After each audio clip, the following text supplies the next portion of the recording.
Hello,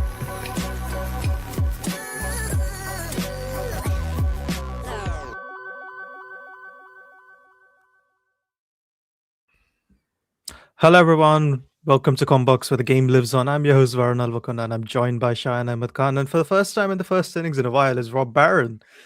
Hello. Rob, is this the first time we're seeing you during daylight in India? Yeah, it's because I don't do my real job on a Saturday, so I can come and join at the start. Very exciting. Yeah, so Rajasthan are bowling first, and they don't have Riyan Parag. He's clearly been kicked out because of all the vaping. Does that mean Chahal can't play as well now for the rest of the competition?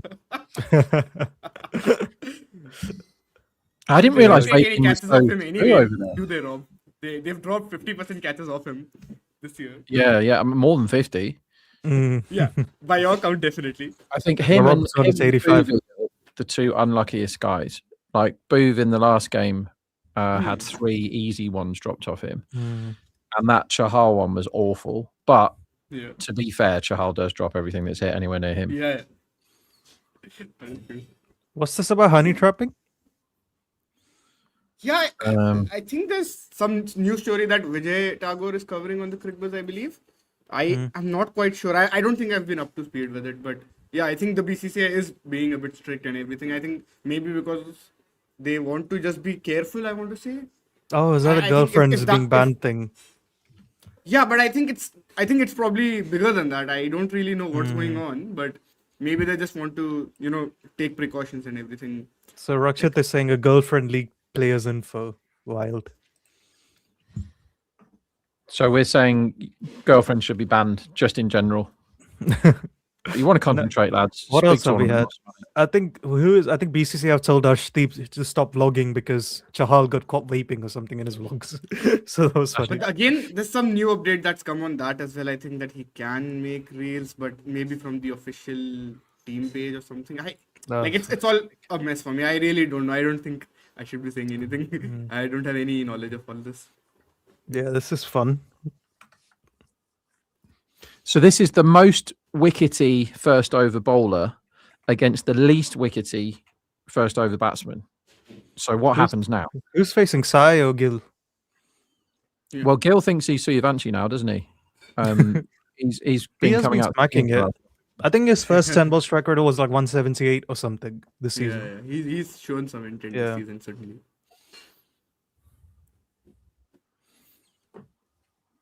Also, like Sai's been very standard deviation-y this season, hasn't he? Which is very unlikely. It doesn't help with betting when he either scores 9 or 89. I much preferred it when he got like 40 every single time. Because now you can't, like, when someone does that, when they're unders, overs, like I just have to leave it alone. Whereas when they're overs every single game, then none of the bookies notice. So you just hammer it every time and win every time. And that was great for 2 whole years. It was, I think it was last year, they were never 100 for 3 in the whole season, were they? It was like the worst they ever did was 2 down for 100. First ball, smacked. 4. Oh, what a shot. Nice. That's Sai to Jofra. Jofra does not look happy about that. That's a really shit ball to start with. It was like short and wide, and he just climbed in and took the 4. Yeah. Gill versus Archer is interesting in the IPL, by the way. I know some of this is only up to 2020, and then we have 2025 where he also gets him out. But basically 16 runs of 19 balls and 3 dismissals. But 2 of them before till 2020. So, I mean, I don't know how much we can read into that since it's such an old sample size. But he did get him out earlier in the season when they met. 16 for 3 off 19. That feels like a harsh wide. Oh, was that a wide? Oh, wow. It is a wide. Some players only got tiny arms, so maybe he didn't actually put them out. That's not a wide. Come on now. Even I don't think that. It didn't look like a wide on the second. Are Rajasthan wearing a different jersey today? Yeah, it's pinker. Yeah. Oh, I think it's for it's for a certain cause, is it not? What cause is it for? I don't hate it. Watch this ball. It's never wide. How's that wide? Just moved away. So guys, this is basically 3 or 4 inches inside. This pink jersey is essentially, I think, It symbolizes empowerment, opportunity, and community-driven change. Yeah, nice. So work Well, nonsense. As long as it symbolises empowerment, then I'm all for it. But I do like the. I mean, again, none of the IPL jerseys fit me, but if it fit me, I would wear that pink one out in town. No, it looks pretty as well. Yeah, no doubt. You definitely, I'd 100% wear that. Mm. Come on, Joff. They should have reviewed that. Like Joffrey must have known. The keeper must have known. Yeah. That's not. That did not look wide in the slightest.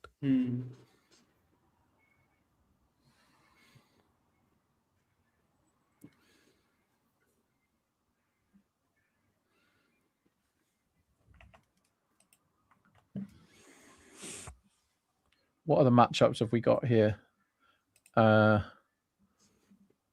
Washington can't face Bishnoi. That's quite a good one. But that's probably not going to happen today, is it? It can. Shot for Misfield. 1 or 2. 1-1. So 1 terrible umpiring decision so far and 1 misfield, and we have had 4 legal balls. No, 3 legal balls. Yeah, so I think what Joffrey's trying to do, Oh, Sai no. has been. Not really. Oh my god. But a wide, Fucks. a no ball, That's a massive no bad ball. ball, a misfield. That is the biggest no ball he's ever bowled. Jesus. He's miles over there. Yeah. Neil Muhammad Ahmed, that one. Where is Sunny Shion comes when you need him? You'd be really annoyed. Miles over. Really annoyed.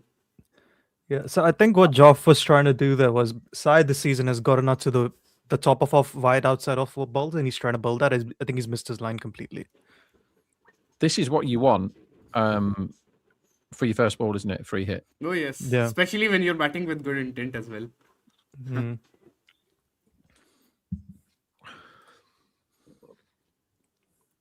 Oh, Why? oh 5 my wide. God. Wide. 5 wides. Oh. So this is the over that never ever ends. There's already been 12, and we've only had 2 balls.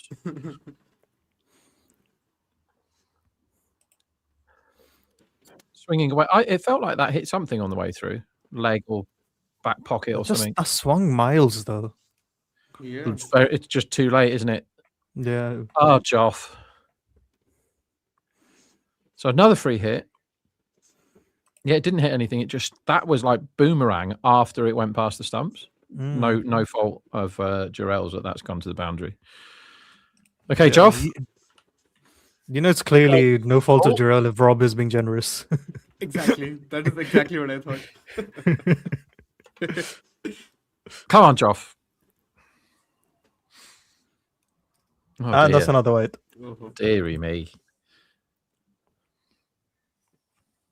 What was his name? Boswell, the guy that bowled the never-ending over. Scott Like Boswell. 16 wides. This is someone. Is it Boswell, Jared? It's the guy that Boswell. Scott Boswell. Yeah, it's Joffrey Boswell now. He was He's like- had swing he and did- seam, by the way, this over. Yeah, none of it towards the batter. Nope. My memory was that he wasn't like a fully professional bowler, though, was he? I don't know. I just remember the over. That's I mean, another this is just as bad. So Jared has joined us 15 minutes into the game, and we have had 2 balls. Hey, I was going to make sure I didn't miss the first over, and I think I've done that. You haven't. By the way, missed lads, the let's first not forget. It's been about 5 wides, but we still have a free hit on this ball. Yes. So we're 14 for none off 2 now. So Joffrey is now going at 7 a ball. Mm-hmm. And he's bowled a dot. And we've had a misfield.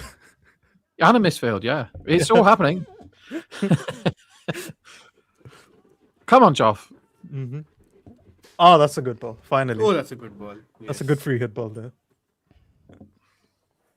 I don't really like that shot from Gill off a free hit. I want to see the bat swinging. I don't want to see it just angled. It's possible he just forgot it was a free hit, Rob. That's true. He's kind of tried to punt that, isn't he? Yeah, Yes. maybe he did. Because that's not an aggressive shot. He just sort of... 2 runs off the Lost free it. hit, guys. That's a win for Jofra Isn't it 7? and Rajasthan. Or is it 8? No, of the free hit. Of the free hit, right? Was the Yeah, free- because was- no, because we had a no ball. We had 5 wides, yeah, wide, I'm so wide. sorry. No, Is no, that my bad. so? my That bad. means Yeah, 7, yeah. right? Correct. Yeah. Correct. 7. I have completely forgot the 5 whites. Right. We'll do that. We'll do it after this ball. What's happening here? And that It's single. rubbish from Joffrey. I think that's the first normal ball of this over. I mean, he has been on the money the first few balls of each over this season, and then occasionally he gets like hit away for a really, really lucky 6 when the batsman's not looking at the ball. But he's just been all over the shop this over.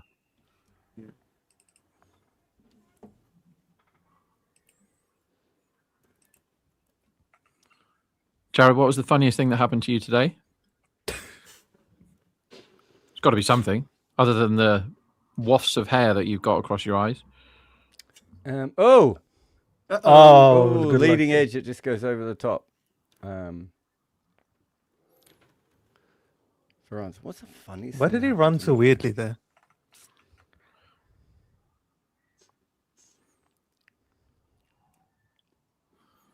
I mean, that's a good bat if it's going over the ring fielders Yeah. off the Right, leading edge. What was And speed. What's your funniest thing today, Rob? I mean, I slightly fell over in the gym. And there was like people either side of me, but not the full fallout. And then I styled it out and put my hood over my face so that I couldn't see anybody's reaction. This has been it wasn't a leading question. I didn't have anything. He nearly bowled another no ball there, Joffrey, that they're just showing. Right, last ball of the over, maybe. Smash that straight to cover. Yesterday, Rob, I had the second animal brought into the house by our cats. Which animal? We had a live bird brought in. Nice. Yeah. Oh, nice. Not, of all the animals, not really what you want. If they're going to bring in a bird, you want it to be dead. I don't know. We've had the cat bring in live, because cats are sadistic bastards, right? They like to torture their prey. It's all about playing with it, and they don't catch things to kill them. They catch them to torture them, right? They're horrible. Oh yeah, that's what I'm saying. But a bird. So she's brought in a bird and a frog, right? Mouse, rat. I can probably catch them fairly easily. Frogs are not easy to catch because of the unpredictability of the jumping. I'd rather catch a frog than a mouse all day long. Oh, I've never had any problems with mice. I've caught a few of them after cats have brought them in. But bird is the worst because of the flying, right? Yeah. It brings in a whole nother element. It's an extra dimension. It's more fun though. Wait, these animals are alive. I thought the cat killed them and then brought them in. Oh, that's much worse. Yeah. The one that took me the longest that the cat brought in was the shrew. So shrews are very fast and they move like really suddenly. And so the one that the cat brought in ran into the, like the under the stairs massive bit, which is full of like old ball games and jackets. Hey So guys, did we miss something at the end of that over? Why? There was an overthrow. It hasn't finished yet. Oh, there's another run. Oh, yeah. I think there was a no ball which wasn't called as well, by the way. No, there's a overthrow. They just showed it on the other telly. No. I mean, the ball before that, I think there was a no ball which wasn't called. Oh, so we've missed a no ball and an overthrow. You could write an essay on the first over there. So the last ball, as we said before, it was hit straight to cover, and cover just threw the ball back without looking at the wicketkeeper, and the wicketkeeper wasn't ready, and the ball just went through, and they ran a run. Because I don't know if you saw this on the boundary, Kumar Sangakkara was trying to settle Jofra down, and Jofra was absolutely ticking. I wouldn't want to be on the end of his next over. I think he'll demand the ball here. Prabhanshu has asking the important questions. Fuck, marry, kill Jared, Kevin Peterson, and Rakeem Cornwall. Well, I'm not going to the funeral, but see you later, Kevin. Who would I write? Yeah, the other one's really difficult. I would. The thing is, I would really like to be married to Rakeem Cornwall, but that leaves me with something that I don't really want to do. Again, it's a tough one. It's a tough one. I don't know. That's tough. It's a good question. Thank you for sending it in. I didn't know if I heard an answer there. If me and you were married, Jared, that would cause problems, wouldn't it? probably not a household anyone needs to be involved in. Yeah. Okay, I'm marrying the big man. Mhm. And Hey, guess what? Another wide. Oh, for fuck's sake. There he is. look how happy he is that he's married to me. He had a big game the other day, didn't he? In a first-class game? Did he? I've not seen him play cricket for ages. I would have watched it if I'd have known he was playing. Leeward Islands, didn't he play for them the other day? Let's have a look. Yeah, did he help them draw the game or something? Yeah. I knew it was something like that. Made 66 not out during the game. Oh wow, Joshua De Silva got a double ton in that game. Oh, nice. Can I just say, not a That's bad another number fault. 9. Raheem Cornwall, as this one is played away for 4 to backward point. Yeah. Raheem Cornwall coming in at number 9 makes 66 with Jamar Hamilton. Hang on, there's some good names here, everybody. Cameron Pennyfeather played in this game. Ah. That's Cameron Pennyfeather. He also used to work for Bond. Very minor role though, Pennyfeather. What's the other one called? Moneypenny. Yeah. Yeah. Pennyfeather was the original draft, and they're like, that's actually too silly even for England.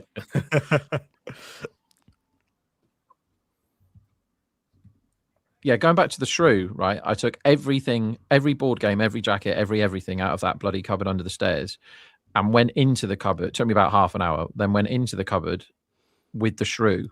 And it still took me like 10 or 15 minutes to catch the bloody thing. They're really fast. Would you say it took you a long time to tame that shrew? Yes, it was the taming of the shrew. That was what I was telling people. No one liked it. I was telling people that all day. I've Nobody lost liked it. the kids have taken all my There you all go. those away from my desk. I don't even know where they are. I'm surprised that it's a 50-50 game because this is an extremely good start for the bowling team. No, it isn't. It's genuinely evens this game, and they've got 26 off 12. I didn't have much between these two before the game. Did you? No. No. This was a big game in the context of the league, isn't it? Because like Yeah, it is. one of them will be going to the top 4 over the other one. Yeah. So Andy has a super chat for us. 5 unheralded players who wowed you this season. The Prince. He does play last year as well, though. But yeah. Yeah, but Yeah, well, barely though. not that much because I dropped him. Yeah. I'm still going to say Suryavanshi again. I think it says unheralded. I think it's fair to say this year he was unheralded. I don't remember coming in, everyone going, do you know Prince Yadav's going to be the best bowler this year? Yes, that is true. Cambodge. Yeah. He's not wowed me though. I think he's Wowed me. He's been He's good. been really good. Yeah, No, I fair. think I'll agree with Rob as well. Yeah. Ravi Bishnoi. Try to think who else. Mukul Chaudhary briefly, but he didn't get much of a go. Yeah. Prince Yadav last year, Shayan, Yeah. 3 Went wickets. at almost 10. I know 3 Jared, I wickets know. At an average of I know he went 75. at 9.85. I'm pretty sure he's unheralded this year, is all I'm saying. 9.85 economy. I know, Jared. Just stop going after me. No, for I didn't think it one- was that bad that last year. That's why I looked at it. No, I think 10 and over is fine for a death bowler in this era. Yes, Yeah, it I is. mean, average of 75, less so. Yeah, but who cares about wickets at the death? Rickleton. Oh, Karthik Tyagi is a good shot. Yeah. Yeah, I've liked what I've seen of him, yeah. Rickleton's been amazing. I think I expected him to be good though after the World Cup. Yeah, He's getting better all the time, but I have not expected him Sakib to was be there. gunning sixes with the regularity that he has. Also, he was dropped in the middle of this year. I think again he has to at least be fringe unheralded. He's got 21 sixes in his last 3 games. That's nuts. Yeah. Stop bowling wides, everyone. Oh my god.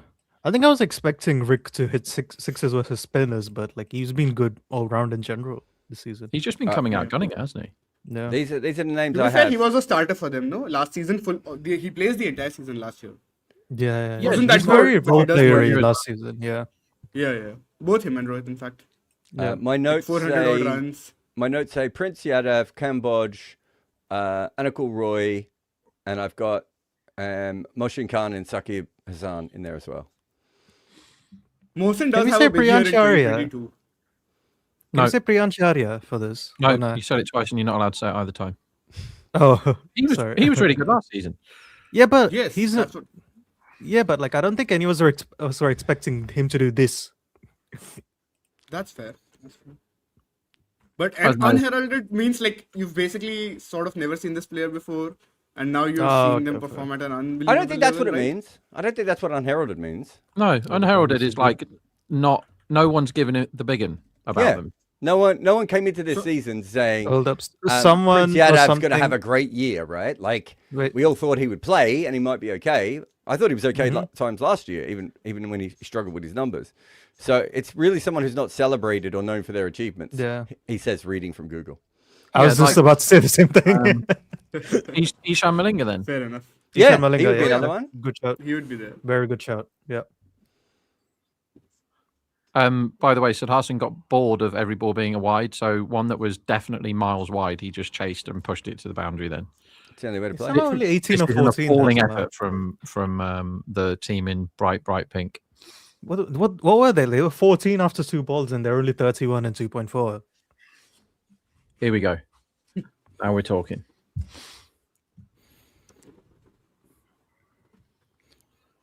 So just the 10 wide so far, and one no ball and another no ball that didn't count. Sharon, I think Gil might be off strike too long again. Our favorite thing. Yeah. That is true. Smack. And 6. No, away, it's a good Sai. shot. That's a good shot. That's a really good hit. It's Bridges has landed one exactly where Sai wants it. It's kind of the leg stump half volley, isn't it? But he's put that away Yeah. really well. I think the important thing is you hit it for 6. Was it the backhand slow ball? Yeah. Yes, it was a slow ball. That's a good Back shot. of the hand. He I waited. think they're didn't he? very lucky. These two are very kind and respectful. Who are? That's not the Combox motto, is it? No, I mean, I talk about Gil and Sai, because if they were bowling this to like Priyanchari and Prab Simran, they might have made 80 by now. I don't know. They might be out because they'd be bored. Yeah, also there. Yeah, they've only got 37 off these 3 overs with the 10 extras. And Yeah, they were- 9 free hits. It feels like they should have a lot more. What were they? 14 off 2 balls, which is crazy. That might be the highest ever IPL, 14 off 2. It probably isn't. Can anyone find that out? I don't think I could find that out quickly. God, can I find that out quickly?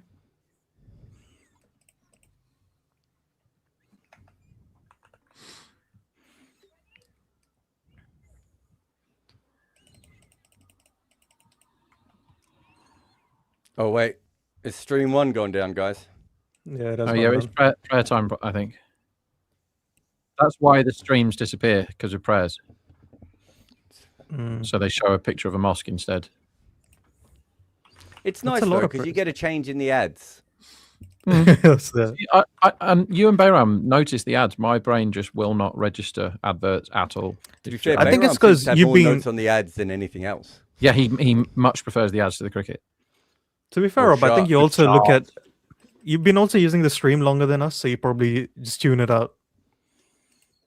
Yeah, I've said this before, but there was one IPL that mentally scarred me because of an auto glass repair, auto glass replace advert that happened at the end of every over, and I wanted to kill myself. So then I've never watched an advert since. That's a really, really good shot from Gill. Yeah. Especially because he hasn't really started his innings yet. No, he's high intent man now, isn't he? Early doors. Yeah.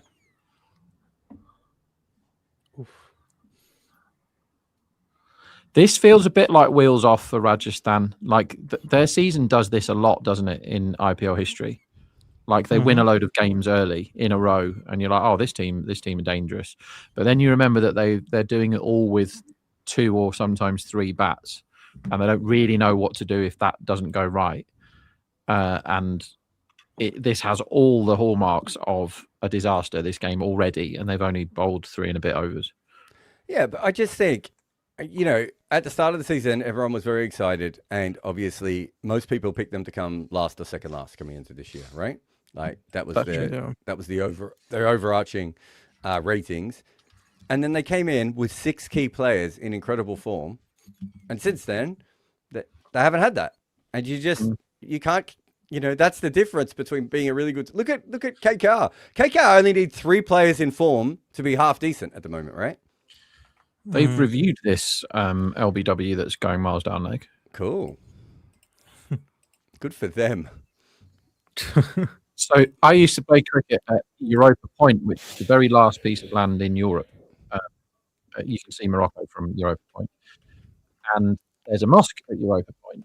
And during the games were invariably played in like 36 degree temperatures. Only bowl on one end because of the sun was too ridiculous. Actually, this is close to before, but I think it might have pitched outside leg.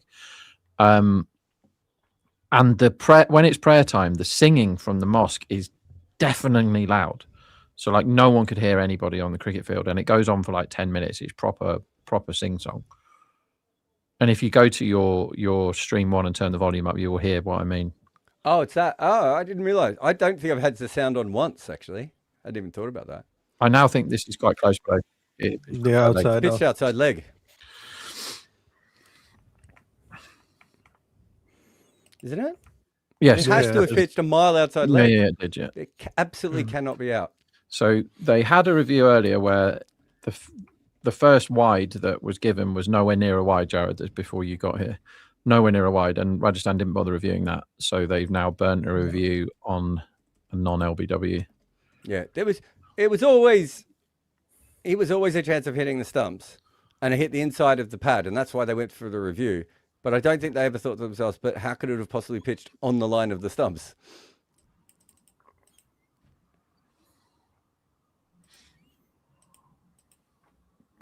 So Sai Surya saying SRH NBA's GSW revolution consistent high scoring. Did he What's just headbutt GSW? the keyboard and then write revolutionized? Sunrises are the Sunrises the NBA's Golden State Warriors? Well, technically that would be the IPL's Golden State Warriors. I think is what it meant. Revolutionized consistent high scoring. Not really. I mean, what changed is the impact sub, right? Hang on, Punjab started that. Yeah, I would also. That was going to be my next point. Was I would probably give it to Punjab. Yeah, They just weren't very good at it. Yeah, because we were looking at this, right, Jared? Smart has run scoring went up, but even after they removed the impact sub, right? Yeah. So the impact sub is where the jump is, right? Yeah. But it stays up after. Yeah. So I think I was speaking to Himanish about this. He was saying it unlocked them and the batters started hitting it because of it. But then they realized they're just so good, so they kept hitting it. Which is Right, why that's the what's Indian team keep doing it, right? Yeah, exactly.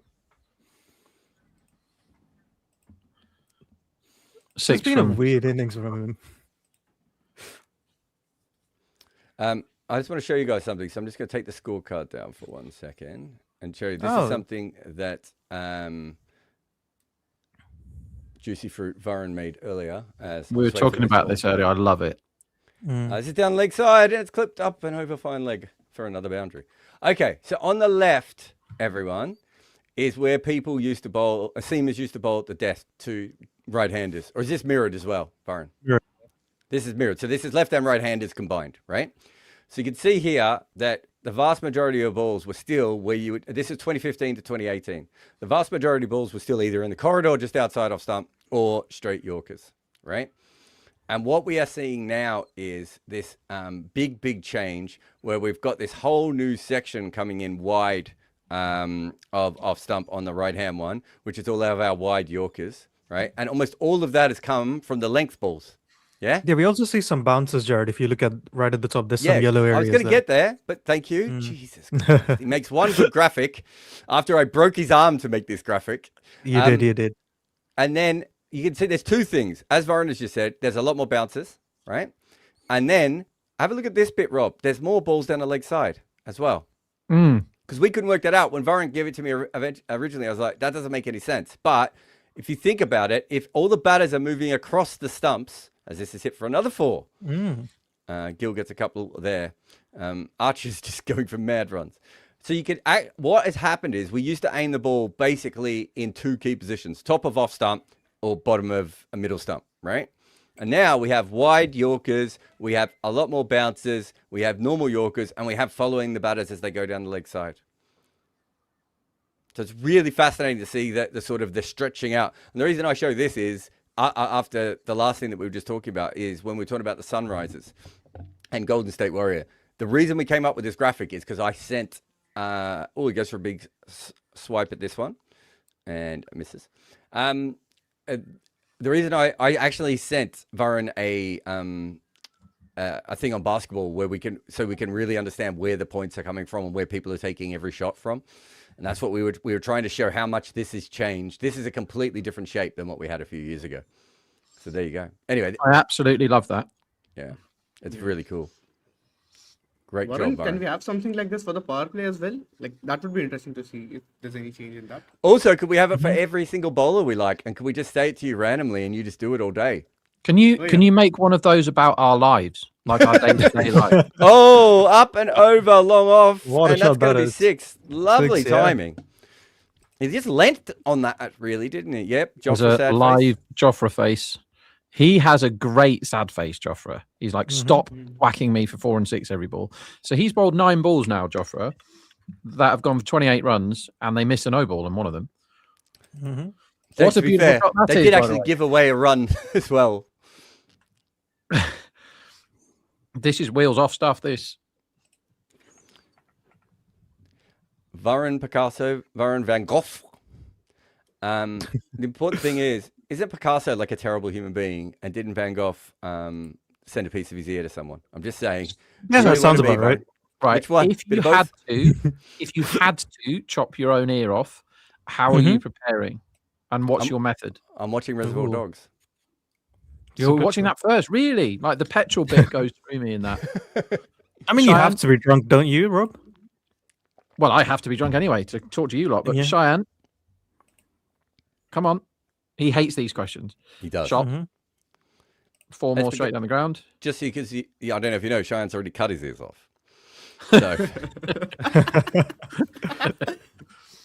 Yeah, I think alcohol has to play quite a substantial part if you're going to chop your own ear off. I also want the right song. What song is it? I know it's not like the last thing I'll ever see, but last thing I'll ever hear. But you know, like, well, Oops. Sorry, I just wanted to show the power play. There we go. Oh, Yeah, the power play, not much has changed, I think. So this is the 2015 to 2018, and this is the latest one. So not much just has go back changed really. again All right. and come forward. It's the same Looks like thing. there's more concentration around the top of off stump even than before. But But there's other not than that, much in that, is there? basically the same, isn't it? Yeah, there's not much in that. Yeah. Yeah.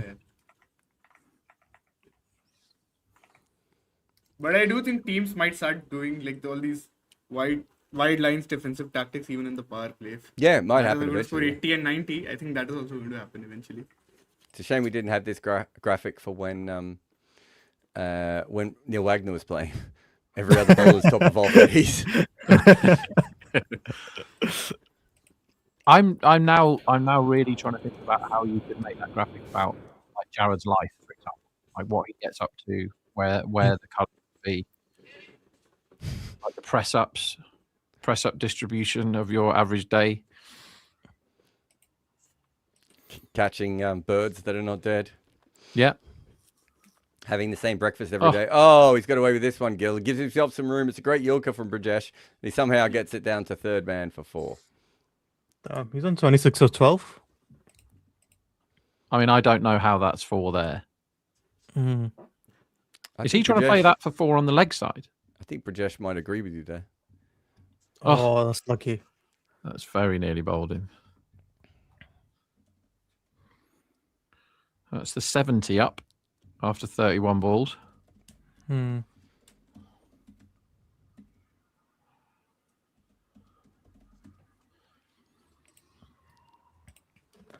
So Andy's asking us, what have you guys made of Nehra as a coach? As much as I want the unethical brand of cricket to fail, is there merit to the approach long term? I mean, they've kind of already changed their plan, haven't they? Like Sudarshan and Gill have upped their speed. So they're not playing the same way they did before. No, we were saying this earlier, right? That Sudarshan used to be the most dependable man. Yeah. And now he's high volatility, right? He's naught or loads. Oh, well, like 9 or loads. And Gill's never played like this in any IPL before.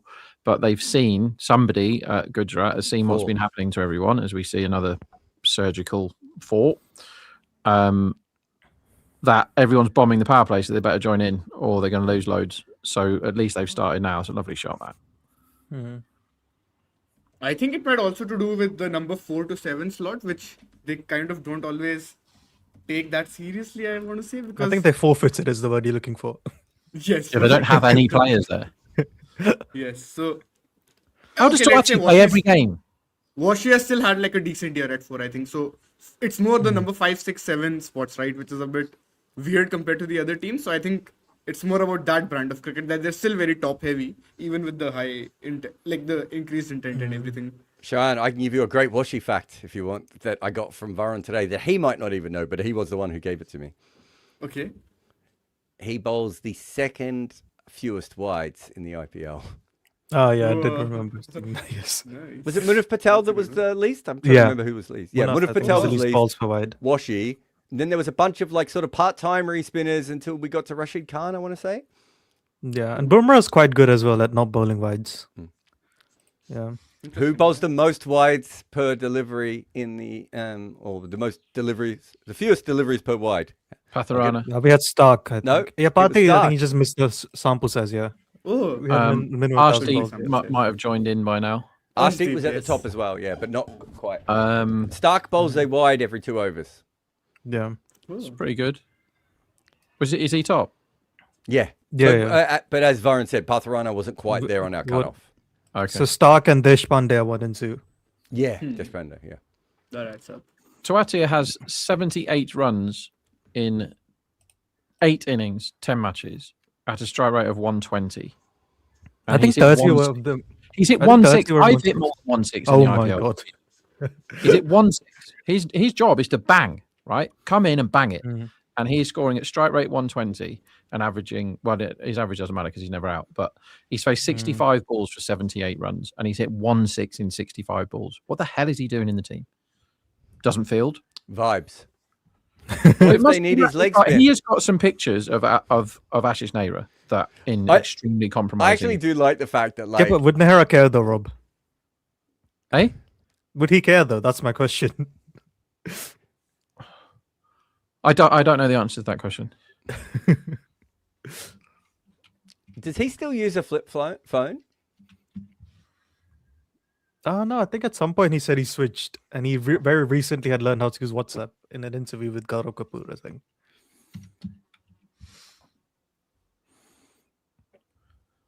'82 is quite a lot of runs in the power play. That's the second most they've conceded this season. I have no They've idea not what been this is. running well the last few games, though. Okay, what the hell does that question mean? Robert Jarrett built democracy based on English Lords. Very touching. 90% people voting, and you Ria. all are at Oh, is this a politics question? people not interested or don't care. I think it's quite common for people to vote at about 55%, isn't it? America's around the same. I don't understand why you would ever have voluntary voting. I come from a country where everyone has to vote, and I think everyone has to vote. And on top of that, there's always a barbecue at every voting booth in Australia. So Oh, well, there you See, that go. is Then quite you're gonna smart, get a high yeah. turnout. Yeah. I'm just saying, make people vote, but allow them cheap barbecued goods, and suddenly everyone's interested. Do you know what it's called, Rob? Let me think. It's like Barbie ballot or something. BBBBQ. Oh, I like where you're going. It's actually got its own. It's actually got its own Wikipedia page. It is called Democracy Sausage. Oh my god. Now that is a great name for a band. That I'm is a just saying. brilliant band name. Do the different political parties have their own barbecue stations, Jared? No, so I can't remember how it's done now, but I think in the old days, every charity has to list them, or charity or non-profit organization will say we're available to do it, and then you all get allocated different voting booths. It's a bit different than England. Obviously, I haven't voted in India, but in England, you have lots of small voting places, right? Yeah. Australia, you kind of have bigger ones. So my dad used to run a polling booth, and they would have had about 25 employees at that polling booth. and then they would have a big ass barbecue out the front, and yeah, democracy sausage. I've only ever voted once, and that was because Wait, what? yeah, I'll tell you why I did as well. Probably for the best. The reason why I did is because it was when I just turned 18 that the vote happened, and all my friends care about politics, and I couldn't give a flying whatever, right? I really couldn't care less. And none of them were allowed to vote because they hadn't turned 18 yet. So I voted for the one that annoyed them the most. I can't remember who it was. Mm-hmm. But yeah, I've never had any inclination to find out. I don't know what any of the teams do or what they mean. I don't know. Like the red one, the blue one, the green one. I don't understand it. So I can pretty much guarantee that I don't agree with any of their policies. Yeah, I just vote for what my parents vote for. I'm too lazy to think for myself. I would just assume that in Rob's case, that the idea of a political party based on Rob might be the end of democracy and sausages. It wouldn't be the end of sausages if I was in charge, I'll tell you that much. But democracy's bollocks. But they all are. All of the ideas are bollocks. See, the issue with Democracy this is, manifest. if this happened in the UK, people would I've just be got getting 3 drunk. T-shirts with him on, by the way, with Democracy Manifest Man. What's his name? Emil! A succulent Chinese meal. Yeah, samurai. It should be a federal holiday in the US. Yeah. I mean, that was the problem. So when was it? When were the elections here? Were they Thursday here? And I just had a busy day. And then my wife said, when did you vote? And I went, oh, shit. So it wasn't even that I wasn't going to vote. I just forgot. Whereas if it was a holiday or a weekend, I would have just strolled down. The issue is if you do that in England, I think everyone will just be drunk. Everyone's drunk most days in England. What's the difference? Exactly, Yes. yeah. Actually, alcohol consumption's gone down quite a bit in the UK, hasn't it? I think because it's fucking expensive. It's That's why. because the young people are wimps, that's why. It's They so don't- expensive, though, Rob. That's what I one thing I can't going out and understand. getting belted is the only thing you should be doing with your time, and I've never understood that. That's why I'm Why so would you spend disconnected. like £8 on a pint or something like that? It's ridiculous. There's many ways round that, Varun. You're not thinking creatively enough if you think you have to spend £8 for a pint. Happy hour, my friend. I love the No. idea of Varun meeting Rob and it being the last time we see Varun. I mean, I 20 don't- years ago. 20 years ago. I don't Varun- mean put him in a sex dungeon. No, we're not doing that again. Once bitten and all that. Oh, wait, he is he gets a out? top No, he's edge. not. Little paddle around the corner here for 4. Well, how many Cheeky runs are finger. they going to score here? What? Bloody hell. Is this Yash Raj? When was his last game? I think he played recently, right? He missed one and came back. I'm just trying to remember if he's playing in all of them. Yeah. He played Punjab, I want to say, and had a decent game, I think. Yeah, I thought he Feels was good. great. He played against KKR and Punjab, and he was 2 for 41 against KKR was Punjab, his debut. 1 for 25 Yeah. against KKR, right? Yeah, So 2 for 41 versus Punjab. Yeah. Good stuff. That's all right. He was the best bowler, wasn't he? Mm. Or Jadeja didn't go for many runs, but he was the only one that got 2 wickets. Correct. So the run line is 2-3-3 now. How So many Gandit is balls saying- did- Oh, sorry. Sorry. How many balls did Jofra bowl in the first over? Actual deliveries. Actual legal or actual? Actual. I think 11. Oh, I thought it was 13. It was 11, 11. but 1 no ball was missed. Yeah. So Gandit is saying I would vote more if Boots had some rum. Yeah. I think that's fair. I don't think there's a way that I would vote more. There'd have to be a party that turned up that like said stuff that I agreed with, but I would never listen to any of them, so I would never know what they said. For me, it's about convenience and laziness. If you can make it really easy for me, I wouldn't mind. That's Varun in general, not just in... Yeah. There's a that's why I'm on voting. postal vote. I do postal votes, and even for the postal vote, I just gave it to my parents to give it when they go into to vote. So, I'm like, I don't care.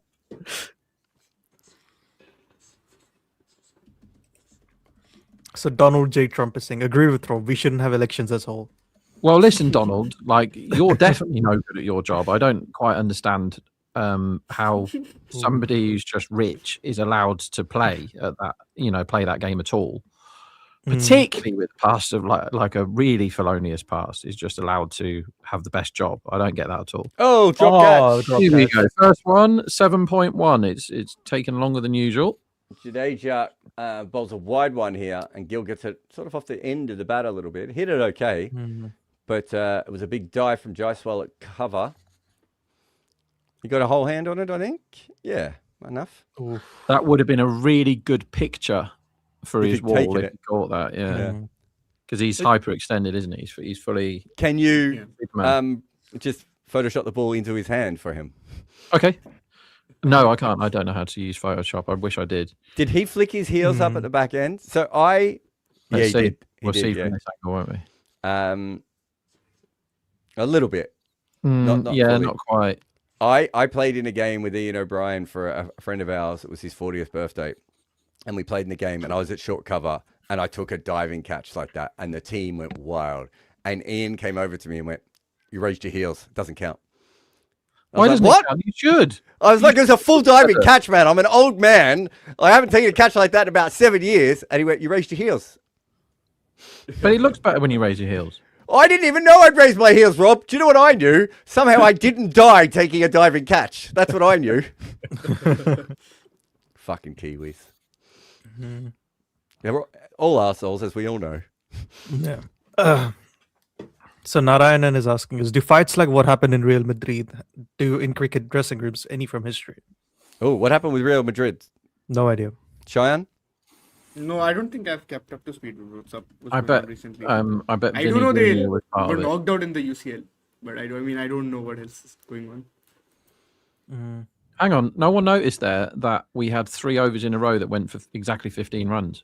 The 6 runs from Jadeja's over. My God, Jadeja has just rolled back to like IPL 2009 with that over. Just everyone getting a single every ball off him, no matter what Just a happened. gentle nudge off his legs. Okay, there was 2 players fought, and 1 player had to be taken to hospital with a head injury. Really? I can't think of that. I mean, obviously, Google Simon Kadich and Michael Clark. Yeah. A lot of hazing in cricket. Wasn't So that a team song thing, Jared? The Michael Clark disrespected the team song or wanted to go out with some model instead of joining in the team song. I actually think it was Kerry Packer's son or one of the Murdochs had a boat, and they'd invited the Australian team to party on the yacht, and he was trying to get the team out the door, and half the team wanted to go and half the team didn't want to go, and Kadich was one of the ones who didn't. Oh, cheeky. Right. Okay. And then so the Kadich one I know off the top of my head would be famous. Obviously, there's the Ian Chappell being punched by Dennis Lilly story, which they both tell fondly now. I'm trying to think of some others. There's not been really good blow-ups in cricket, has there? Not really. There's been a lot of fights, a lot of arguments. I've been at training before where things have happened, and like the bowler and the batter have had to be separated before and things like that. But I'm not sure I've ever seen like a full-on punch-up. Didn't Inzamam go into the crowd and start throwing haymakers once? Inzamam did attack someone in the crowd because they were calling him Alu. What does Alu mean? Potato? Rob? Potato. Yes. Potato. Yeah. As if I don't know that. I was called Inza Rob all fat for about 10 years by my friends. I'm trying to think of some other ones that we know of that have been quite full-on. Oh, Jimmy Adams and being stabbed on the plane. Vermeulen used to, didn't he attack somebody with like a boundary marker? Yeah, I mean, I think Mark Vermeulen was probably beyond normal cricket issues at that stage, wasn't it? Yeah, okay. Like he tried to burn down a grandstand and then attack some people. There's got to be some others though. I think usually it's just little stuff. It's more like maybe less what this Real Madrid one sounds like. That sounds like quite a full-on one. But I don't know. Someone mentioned Golden State Warriors before. The sort of Draymond Green. Oh, Darren Goff laid out Graham Swan, right? Yeah, and quite right too. It was in a urinal, wasn't it? Yeah, there's one. Everyone's saying Harbhajan Srisanth. If you go back and have a look at Harbhajan Srisanth, that doesn't even count. He barely, I'm not being funny. He barely touched him. I've seen the video. Like, that is nothing. I would say I've seen 35. I've seen about 35 ones closer than that. But Jared, that's anyway not the same team, right? Those are opposition teams. Yeah, they were opposition. Good point. Yeah. Praveen Kumar headbutted an umpire, didn't he? Did he? Did he? Why has no one ever told me that? Yeah. I love Praveen Kumar. I think it was in a Ranji game. Wow. Okay, I I'm didn't know definitely going to about look that up. He was the wicket keeper when Adam Gilchrist got his wicket. Yes. No, but Praveen Kumar, I meant the bowler. No, Yeah, he was keeping. was He the was wicket keeping keeper wickets. when Adam Gilchrist got his wicket. Oh, sorry, wicket Yes. keeper. Yeah, sorry, I get it now. Yeah. I remember that wicket, yes. Best love wicket in the IPL. It wasn't even a Ranji game. It was a corporate trophy match. And the, Oh. and the umpire said that Praveen was mentally unfit to play. And I think Praveen actually got some help after that. Oh, He must has have had run out there. some alcohol That's issues, I two want to run-out say. chances in 2 balls, by the way. He's had some alcohol issues, I think, has Praveen Kumar. But he was talking about it on some podcast, and then he was Yeah. like, but everyone drinks and everyone does this, so but I don't know, man. Like, yeah. Can you use vowels, please? Because I can't read that. All right. So King is Jared. Go for it. Give Sunrisers its due and credit in this bang bang cricket started by them in 2024 when they demolished famous Mumbai bowling for 285. And then after that, I don't know. As we said, if you go back, you can actually see that Punjab is really the team that did it. That's what we're saying. So you're looking at the results, but we were all talking about in 2023 that Punjab were already completely coded towards this kind of cricket. It's just that they didn't have very good players. Yeah, Punjab went for it and basically said the one tactic is everybody comes in and smacks it. That's the tactic. And we're sticking to that no matter what the pitch is doing, no matter what the match situation is. Everybody guns it. And here's Rajapaksa and here's Odin and whack, whack, whack, whack, whack. And it really didn't work because then they would give Odin the ball to try and defend the runs that they'd scored. And then everything fell apart. Couple of others I forgot. Shoaib Akhtar hit Muhammad Asif with a bat. Wow. He was which I quite an angry man, though, wasn't he, All right. Shoaib? Has Gill injured himself there? I think that's it's either ankle or cramp.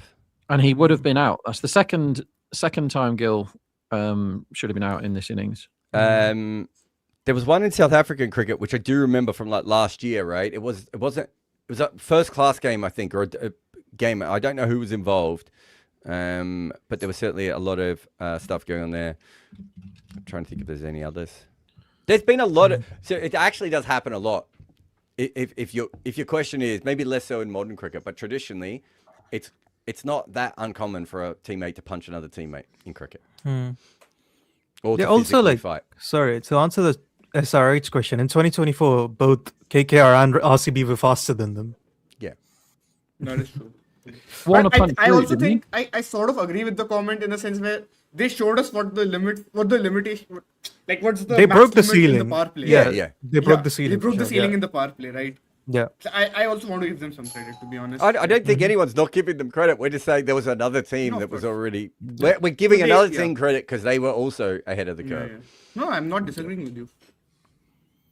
Why is Jared every time attacking me? I'm saying whenever I'm How saying is that anything. attacking you? It's called a conversation. Cheyenne, do you know how conversations work? Yes, Jared, I know, and it's not supposed to be retaliatory every time. That's is not it? retaliatory. You It said is. something, and what I said was, it's not that we're not giving Sunrisers credit. What we're saying But I is never there was said you are not another- giving them credit. I I never know. said that. He I did. never said that. He did. The person who put the comment on the screen. So what I was saying is, it's not that we're not giving Sunrisers credit. What we're saying is, we could see this coming out from other teams beforehand, right? So lots of people give Sunrisers credit, and we're also saying that it happened beforehand. Yeah, that's fair. I don't think I disagree with that. Well, a minute ago you did, even though I was in the middle of saying the same point. Never mind. I'm not saying anything. It's fine.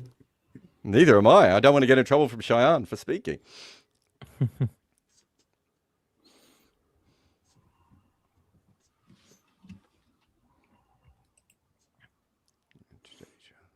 So Jared, did you hear about the Tony brothers? Has that ever happened in cricket?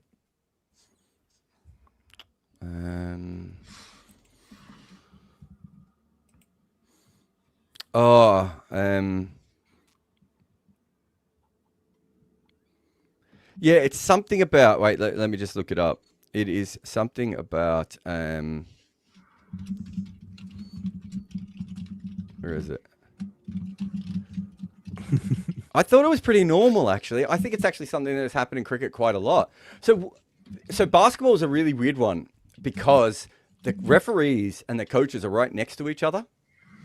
And so they actually, if you watch a basketball game, even more, so I would say sometimes in football, you'll see a manager trying to speak to a referee, right? And they're running past them. And so it's actually, it doesn't happen. You kind of get this distant conversation. Whereas in basketball, they'll be standing right next to each other. And at timeouts and stuff, they'll come out and they'll talk to each other. So I didn't think it was that big a deal, if it's the one that I'm thinking of in basketball, because you're having a conversation between the the two groups anyway. What I thought was, but in cricket, it doesn't happen as much that you get that kind of situation. But I can tell you this for a fact: the big conversations in cricket usually happen between the match referee and the third umpire and the coaches, because the coaches go up to the box, right, and have the conversation. And if you are close enough to one of those rooms, sometimes you can hear very, very loud talking because there's no camera on them, right? So they're able to say whatever they want whenever they want to say it. Also, Gill just nudged the full toss for single. They're not scoring any runs against Jadeja, are they? What's happening? Oh, well fielded there. This is a slowdown which should never happen when you're 100 for none. You should never be 32 after the power play. We need over 12 to spark everybody into gear, don't we? Yeah.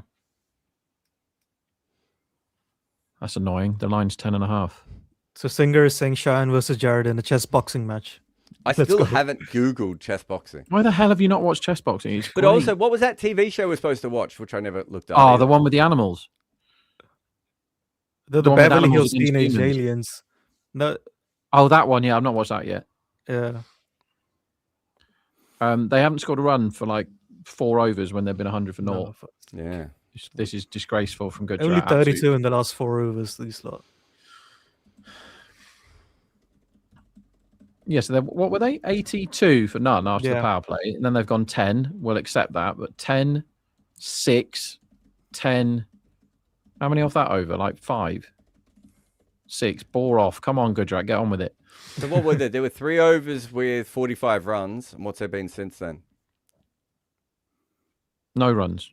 They're just being really boring. And this should not happen. So there's been 16. There's been 32 runs in the last 4 overs and 45 runs in the 3 before that. Does that Yeah, sound get right? on with it. Rashid Khan should be And that number 3. And that included a drop. And a miss run out and another near run out. Feels like 6 or out is very imminent. Although, is Gill going to get the deliberate single when he gets back on strike for his 50? Yeah.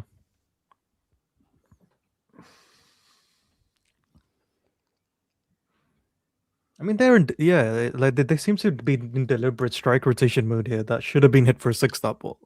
Mm.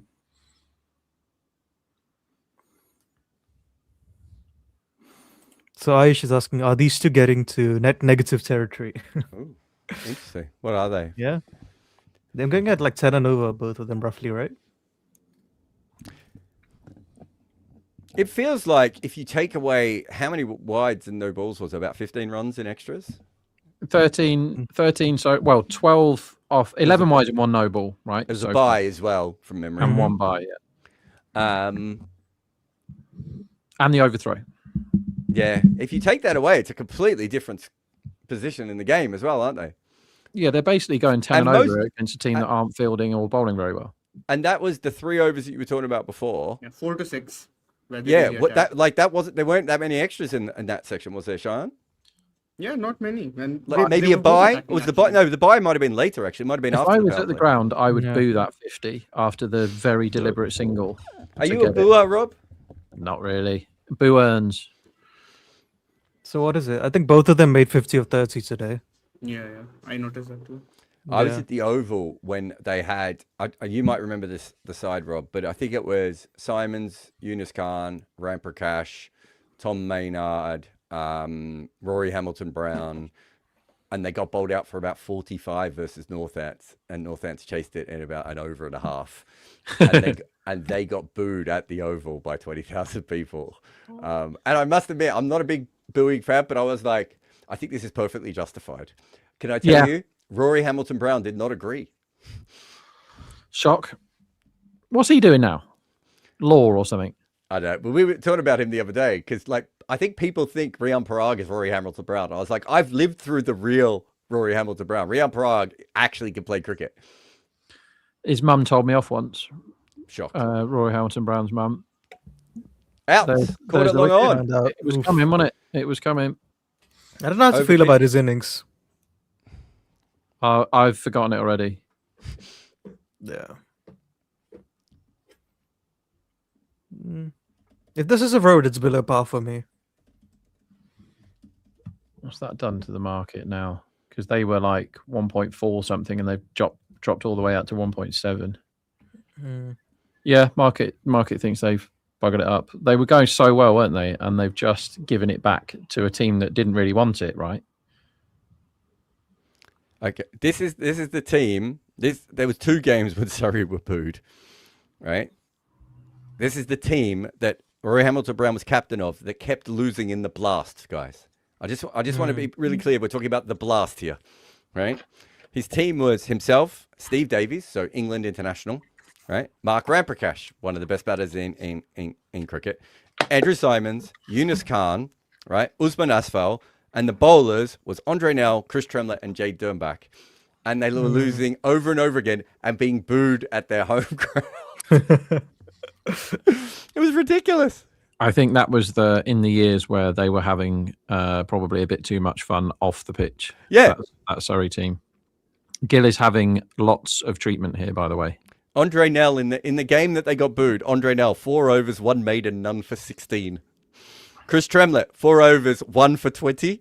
Jay Dernbach 4 overs, 2 for 22. They lost this game, guys. Wow. Rory Hamilton Brown bowled 3 overs. Shouldn't have done. 2 for 27. Oh my God.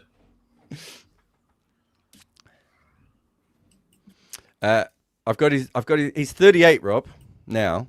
Bloody hell. Do you know his first class numbers are not too bad? He averaged 32 and a half in first class cricket. His T20 cricket, which everyone thought he was going to be a T20 player, he averaged 18 at a strike rate of 118. Oh, get out my team. And he was made captain, wasn't he? He was captain. Do you think his surname had anything to do with why he was made captain? No, I said the other day, his dad was a huge backer of Surrey at that time, like financially. Yeah. So was it? I actually don't think he's from old money. I think he was from newer money. I think he's more like Zach Crawley rather than like Mark Nicholas or someone like that.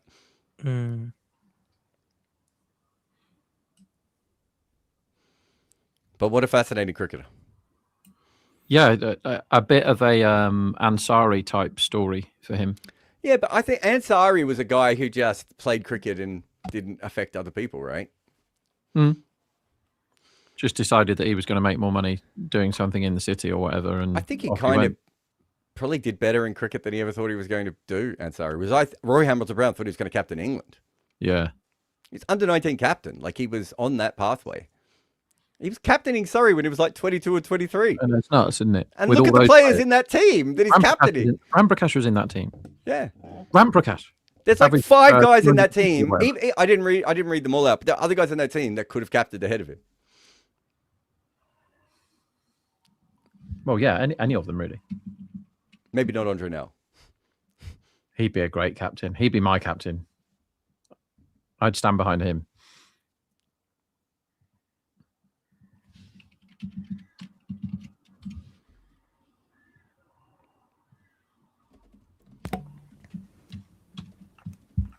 Yeah, his googlies don't spin much. No. I'm assuming they bounce a lot. And I don't know if you can tell that from everything else. But because he's tall, I think he comes over the top of his wrong'un. So it comes out of the top of his fingers. Butler smashes this over cover. Well, yeah, a couple of them bounced a lot. Yeah, the wicket bounced a lot. I'd say. Yeah.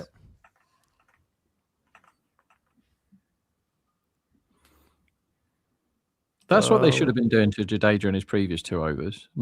It's not on the new guy to come in and do it, but he's kind of has to now. Yeah. So Code Noob is saying, not teammate, but didn't Sidhu kill someone? Wasn't that in a it car? Was manslaughter, I believe, wasn't it? It was after a car accident, is my memory. But yeah, nothing to do with cricket that I know of. I'm not saying it wasn't. As Do you I ever said, read? there's- Smack. another one. Oh, If you read autobiographies, and Rob's probably read a few of these, there's actually quite a few stories of people tussling and wrestling and punching each other and stuff. Stokes, pretty famously. yeah. Was it Warner who punches Joe Root? Warner Root, yeah. Yeah. I mean, Warner dropped. Oh six. my god. Is that heady as well, wasn't it? Yeah, it was heady. That is So God- terrible. That is terrible fielding. Watch this. It was horrible. Yeah. So Gargi is saying Gujarat is such a snooze fest team. Couldn't agree more. Oh, that's a bad drop. I mean, that's really, really, really bad. That's straight to him. Mhm. And he's kind of clanged it off both. It's almost like a volleyball set or whatever they call it that he's done to the ball rather than. And he's a good pair of hands normally, Het. So somebody's done something to this IPL because it was bad last year, the catching, but this year has been absolutely abominable, like really, really bad. Because he's a good fielder and that is garbage. So Prit is asking us thoughts on the Times of India's story about Sky's wrist injury and refusal to get surgery. Can't get my head around how that can be hidden for almost 2 years in this age.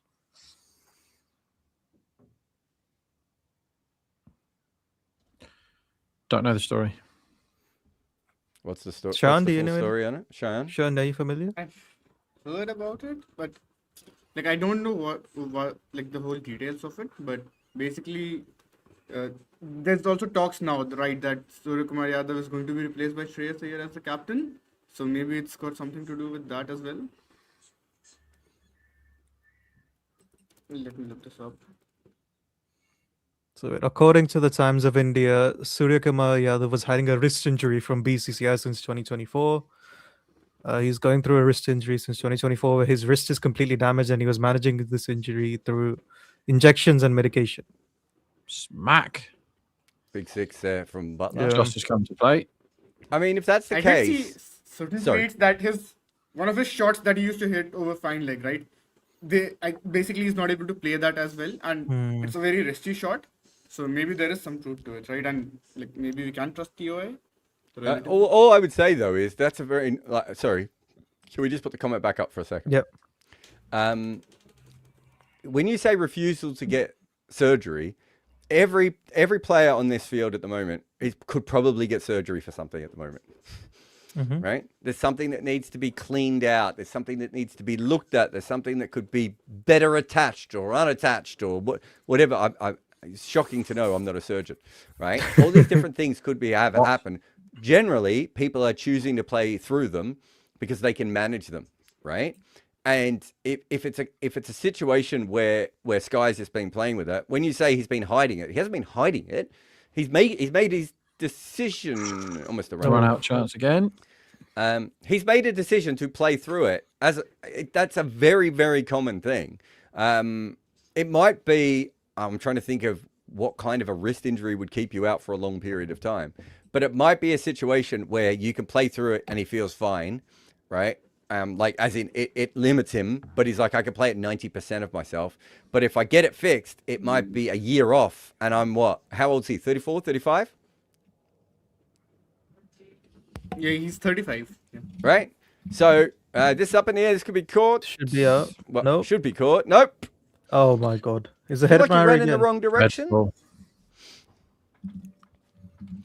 It was skied on the offside there. And Hetmeyer came in and seemed to maybe it swung at the last minute, but he seemed to be on the wrong side of that. I think he was. I don't think he knew whether Jaiswal was going for it or not, and Jaiswal just left it for Hetmeyer. It looked like he was in the wrong direction, though. I just wondered if, because look, he's running in straight, and then he veers off to the right at the last you're minute. right. Yeah. So We've Jared, got a when very, very lucky Shubman Gill here. Was that shown? the assistant coach Ryan Tendushkar, when he was asked about the drill, Oh, you muted yourself, Sean. Maybe? He has muted himself. No, yeah, I'm sorry. No, so it's in the same TOI piece where they talk about Shreyas Iyer and how he's likely to replace Sky as the captain, right?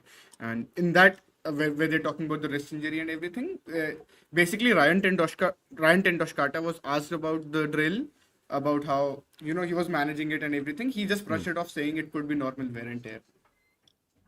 Yeah, but it could be wear and tear, right? Like, as in, it might just be that he's been having little issues for years, right? And then so just to answer this, look at Mike Atherton and Michael Clark and all players who have bad backs. They could get back operations, right?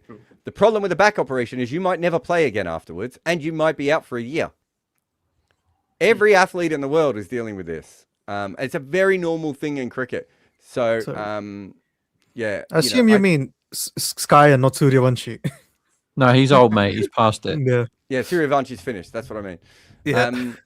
But I think it's a very normal thing to just have wear and tear on your body, and then you have to make decisions later in your career, right? Like, I mean, Sean, we've looked at this so many times with so many players, right? Sean Pollock is a perfect example of this is up in the air, should be caught, so will not be, and is. No, his score. And Jadeja Butler in his pocket. Has he never got Butler out before? Apparently unaware that the score is 150 for 2 off 13 overs. I thought you only did that when you got someone out for the first time. I've never. No, wouldn't that be when you get someone out many times because they're in your pocket? Multiple times. So most bowlers I know, when they say he's in the pocket, what they mean is I've dismissed him. Right? So he's on the list of people I've dismissed. Matchup's pretty dull. That's the third time he's got him for about 80 off 65. So it's about a neutral matchup. Anyway, he's gone. Collapse. Yeah, Sean Pollock's a good example of someone who I'm sure whatever Sean Pollock had in his body was a lot worse than anything that Sky ever had, right?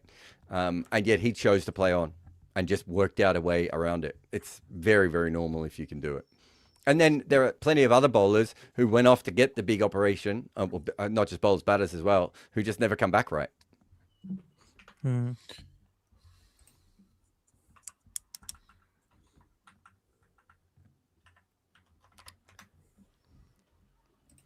Washi's in. They don't seem to ever look at the score or the overs for Washi, do they? No, they do not. Yeah. I'd like to see him just blaze, because he can do it, Washington. I believe it's Delhi Capitals now. Who are at the top of the drops. Punjab is second. Yeah. We also have Chennai at third, Hyderabad, RCB, Gujarat, Rajasthan, LSG, MI, and KKR. I think in the last 2 days, one of the winning team both days didn't drop any catches, and the losing team dropped at least 3. It's definitely becoming a thing, right? So how many have they put down in this innings? 3 so far, and a missed run out. You just can't do it. Like, Gill should have been out a long time ago. So the most catching chances created are Gujarat and Hyderabad.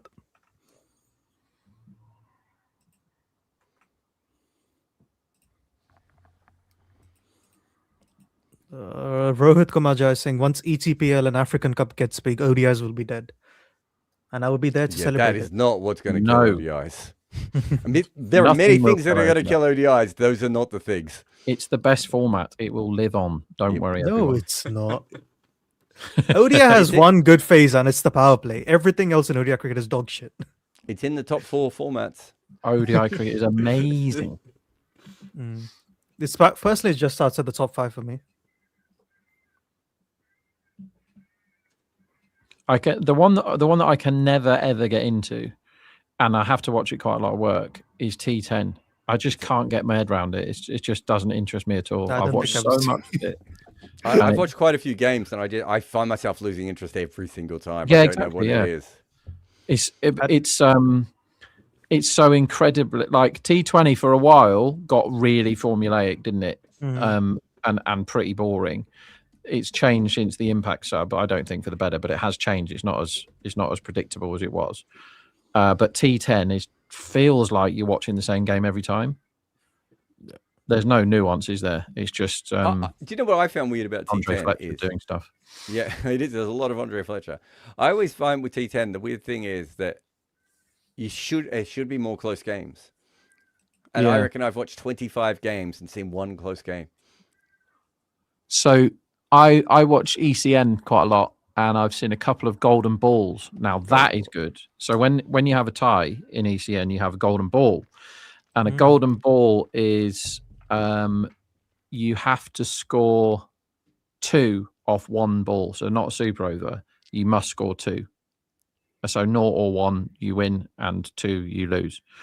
As Ferreira, so there's only 1 ball. You don't each get a golden ball. No, there's only 1 ball, and the match is decided by 1 ball. Is it actually golden? It is not, and it should be. I will message Dan and tell him that it should be. I think since the Donald Dream 11 Ferreira's money's gone, golden. he might not be able to afford that anymore. Ferreira is greeted as he should have been by a boundary. So Punja's gone. Did he bowl 4 overs? Yeah. I think He's always Jadeja's bowled in bowled out as well. succession, no? Yeah. Even Jaddu's done. 8 So all the overs in that spin's spell. gone. Solid stuff from And them, by the way. They've Neither decided of to them go have- Ferreira. Hang on. Ferreira has come in as the impact sub. Is that correct? No, Suryavanshi did No. Yeah, Suryavanshi has. because he's on the field. Okay, so they've brought him in. I was getting a bit worried there. I was like, what the hell are they doing? And because Suryavanchi's not going to play. So Suryavanchi came in as the impact sub, and Ferreira was there all along. Yes. Okay. They seem to think that spin's the right answer here for the rest of the... Do they think that Donovan Ferreira can bowl spin? I don't think he can. He's playing beautifully with the bat, though. He's a weird mix of like Andrew Simons' body with Glenn Maxwell's off spin. It's not a pretty watch, his bowling, is it? It's a bit chucky for me, his bowling. It's pushy. It's like he's Yeah, pushing the like- ball down. Like that, yeah. I don't like it. Like he's closing a cat flap. It's like he's closing a cat flap, and this cat flap has decapitated four. him. As that's whack for 4.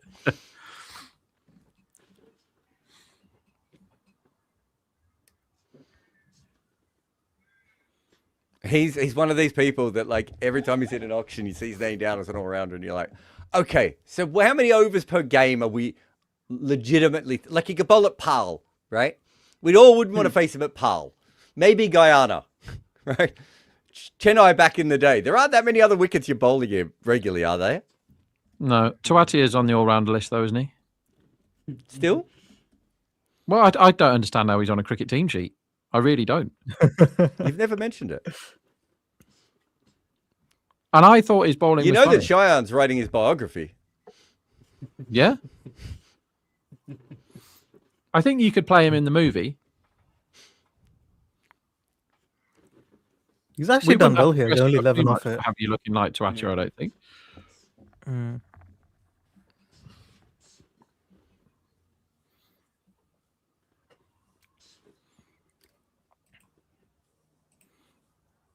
So Occam Stays is saying, my friend and I concluded after an intense debate that the biggest playoff over and under performers in basketball are Rondo and Harden respectively. Was wondering who the IPL equivalents would be. Well, I think if you're looking at biggest, it may not be a playoff thing, but if you're looking at the biggest players who probably their reputation has completely changed by a couple of games, I think Kevin O'Brien is at the top of nearly any of those lists, isn't he? But no, he means IPL, right? I'm just saying in general in cricket. I don't know if yeah. you would do it in the.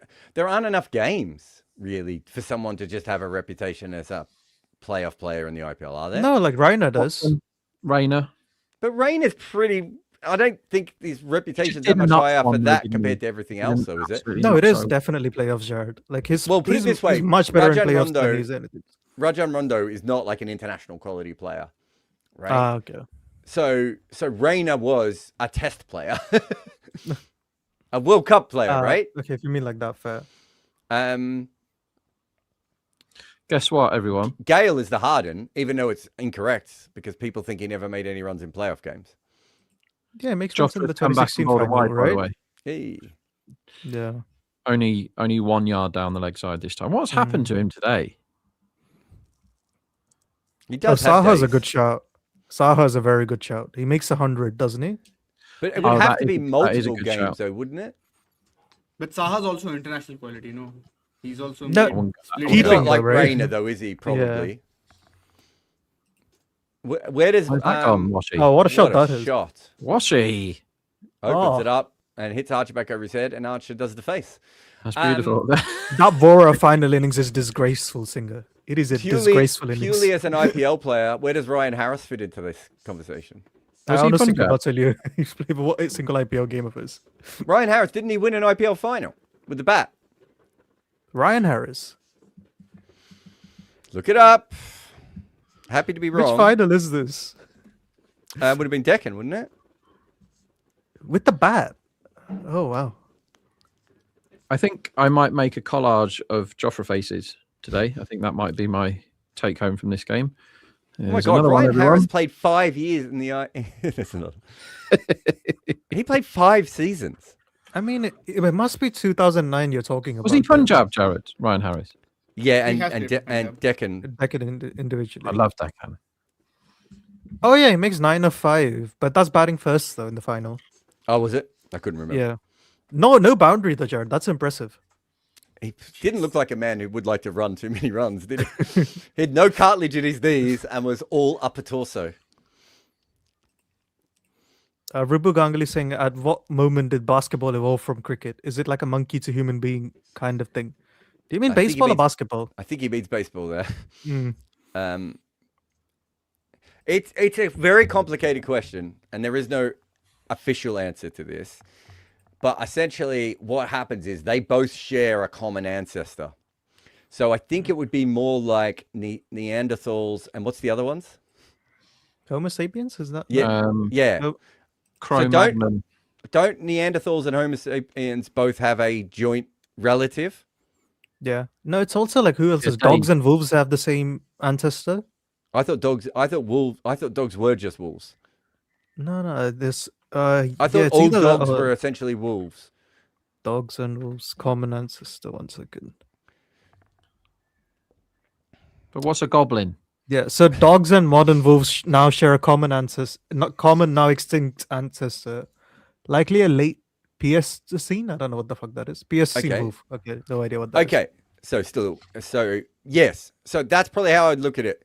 So that it's a wolf. So cricket is the wolf of this situation, right? It's Always. the one that is more directly linked to it. And then what actually happens is that cricket grows before baseball, but they both come out of the same sport, which is a sport called stool ball. I'll get you my stool ball kit. 1 second. Oh. Good ball, that. I've seen this store ball kit that he's going to bring in now. I immediately wanted to play when I saw this kit. Yeah, because there's a lot of incest too, right? Aldehyde. It's why there's a lot of common ancestors if you go back.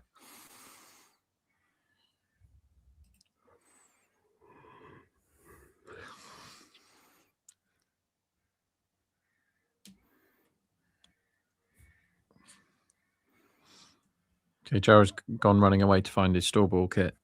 Yeah. It looks really fun. I want to play. And he's back. Sorry, just knocked my headphones. Okay, so this is a stool ball bat. But Cheyenne, who makes stool ball equipment? It's on the bat. It's a Should be able to tell from the sticky. Don't Grey you? Nichols. Grey-Nichols, yeah. Gray Nichols. Yeah. So the original sport is essentially stool ball. And stool balls, you can kind of see, is in some ways a bit of a combination of cricket, tennis, and baseball. If you watch stool ball being played, there are elements of cricket to it, and there are elements of baseball to it. The actual ball that they use in stool ball, which I don't have one here, but it actually looks like a baseball, but they're made by Gray Nichols, so you can get the Gray Nichols logo on a baseball, which probably Rob Barron wants now. That I've told him that that's available to him. And this is the sport that basically cricket comes from. And what happens is, cricket and baseball come from. And what happens is, it's called stool ball because it was a sport made by milking maids, right? And they, at the end of the day, would get the stool. And sometimes they would be in an open park where there was nowhere to put the stool, so it would stay on the ground.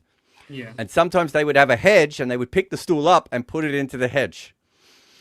And so that's baseball and the other one's cricket. So they're they both come from the same thing. The big difference is that what we now know is baseball just didn't grow as quickly as cricket for whatever reason. But there were little bits of baseball played in Germany and Europe. And cricket obviously gets very big very fast. It's very soon the biggest sport in the world outside of athletics and boxing, right? And when they go to America, both baseball and cricket go to America at the same time.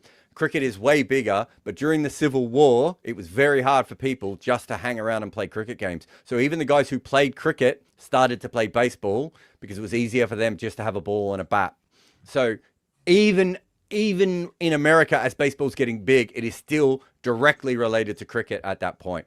And that's when it diverges after the Civil War. There you go. And also, probably the best sex toy you're going to get. It's up there. Yeah, someone said it. Yeah. Code Nuba said that looks like something for BDSM. It's so sexy that Rob had to leave the chat. Back. He says back in a minute. But yeah, so there you go. There's the history of it all. So Rohit Kumaja is saying either the whole Caribbean should play as separate countries or all 12 East Asia Pacific should combine into one. Thoughts? UK face a similar problem in Olympics. We've got plenty of teams in cricket that are not one country. Okay. Cheyenne, Varun, give me one more each. England and Wales are one, I want to say. Yes, that's a good one. Ireland. No one ever complains about that one, do they? Ireland, right? Ireland? Yep. No, There's Northern one Ireland more and Ireland, right? as well, by the way. I don't know if you'll know the other one. It was the first World Cup, first men's World Cup. East The Africa? African one. East Yeah, Africa, yeah. East Africa. Yeah. So we've had, those are the ones I know of. I assume there's We've been even others. had the international 11s, no, in the women's World Cups. Yeah, Have yeah, we and the not? young, yeah, there's been a couple of sort Yes. of, oh, God, this is whacked for six again. 6. Yeah, so I don't know how many people even know this. We call it the ECB, but it is the England and Wales Cricket Board. Yeah. I used to always write it with the W being silent. Yeah, so it's a very common thing in cricket. You could argue that none of them should be doing it, but I don't know if he did a project on this. But Mash from Caribbean Cricket Podcast was asking me where I thought like the top teams would rate if they went on their own. He's got it. Thought that was going to go over the top. I was just about to say, this is if I was Rob, I'd back unders because he always gets out at the death once he's set. That wasn't a slower ball either. He just didn't get anything on that. He tried to flip it up over the shoulder. He looked really stiff playing that shot. Do you know what I mean? Yeah. Yeah, look how he played it. 132 clicks. Because watch his hands on it. It's almost like he maybe didn't get his bat on the right angle or something. I haven't seen many people play that shot that stiff. I reckon when that shot first started, I try to remember who it was. I think it was Beth Morgan, the England player, who played one. And it was like the shot had only just started, right? Like that people hadn't played that many. It was just after Dilshan. It was the same World Cup that Dilshan started playing his version as well. And Beth Morgan hit one right into her throat. Oof. And I was like, I can't imagine that many people are going to want to do this. Also, like if that was a young man, it would have crushed the Adam's apple, right? It was right there. Oh, I talked to her about it years later. Who is this Holder coming out? Yeah. Hey, Rob. Hello. Went off to paddle yourself? Yeah, I got a bit too excited with all the stall paddle showing. I once won some money off someone playing against them at paddle, and I used a frying pan, and he used a paddle bat. Jared's disappeared because he's gone to paddle himself silly. Sorry, I didn't do anything. I don't know how I left the screen. I went to get a frying pan.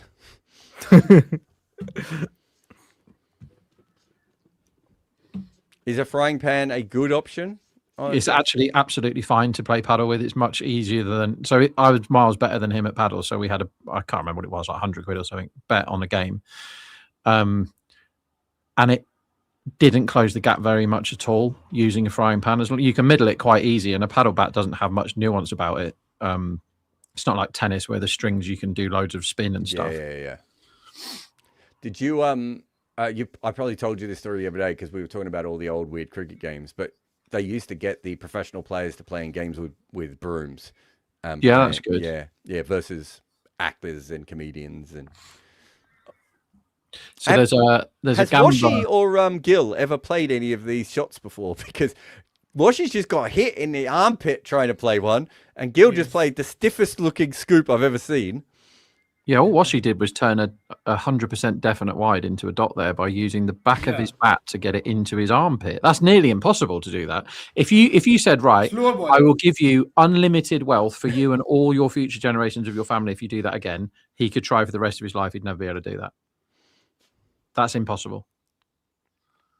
And then he got a big thumbs up from Jason Holder for doing that. Maybe because it was funny. Yeah, there was a gambler called Titanic Thompson, right? And some of the stories of him are incredible. You're talking 1920s, 1930s, that sort of era. And I think in about the 50s, he was like incredibly good at golf and could go around golf courses in like 10 over par using hammers and stuff like that. Like he was like a spade and a hammer and whatever, like a freak of sporting brilliance. He's one of the best golfers in the world. Knew how to play all the games, was a pool hustler, poker hustler, whatever. Anyway, he said he had a big money game, as that is a big shot in the air, but it should be out. Be out. And it isn't. God. It's just fielders diving around everywhere. So Washington gets 6. This is a really good knock from him. Let's have a look. Leg side, utter filth, the ball. Should have been put away. And who's that diving around over there? Couldn't see. Was it Ferreira?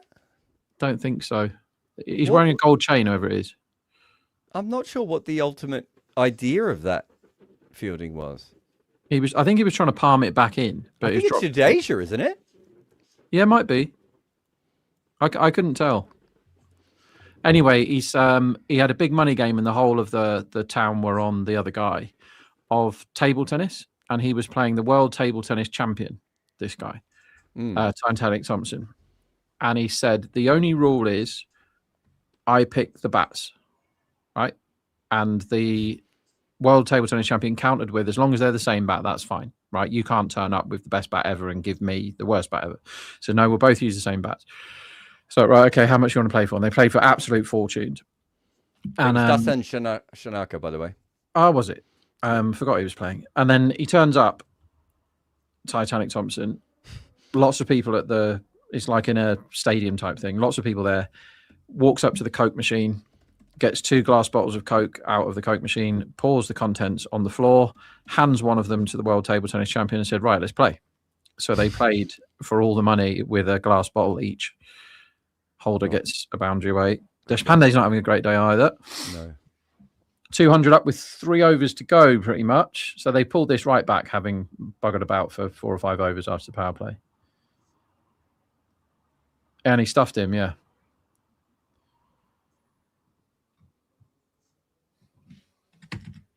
He stuffed him like, what, in straight sets or? So basically, just as whatever they were playing up to was finishing, the table tennis champion was beginning to get the hang of it. But I think the first few times, like I've tried to play table tennis with beer bottles, and you can get it, but it takes a while. Like you can get it off the middle if you practice a bit. But obviously he'd been practicing for like 2 years to hustle this guy. Brilliant book. The Titanic Stuff like Thompson. that is wild, isn't it? It's just called Titanic Thompson by someone called Kevin Cook. I would urge you to read that if you like silly gambling stories. It's brilliant. How about this for a bet, right? Highest score in the first over, Rajasthan 22-1. 22-1. Now I know Is it Siraj 15 they need to go past? They need 19 to win.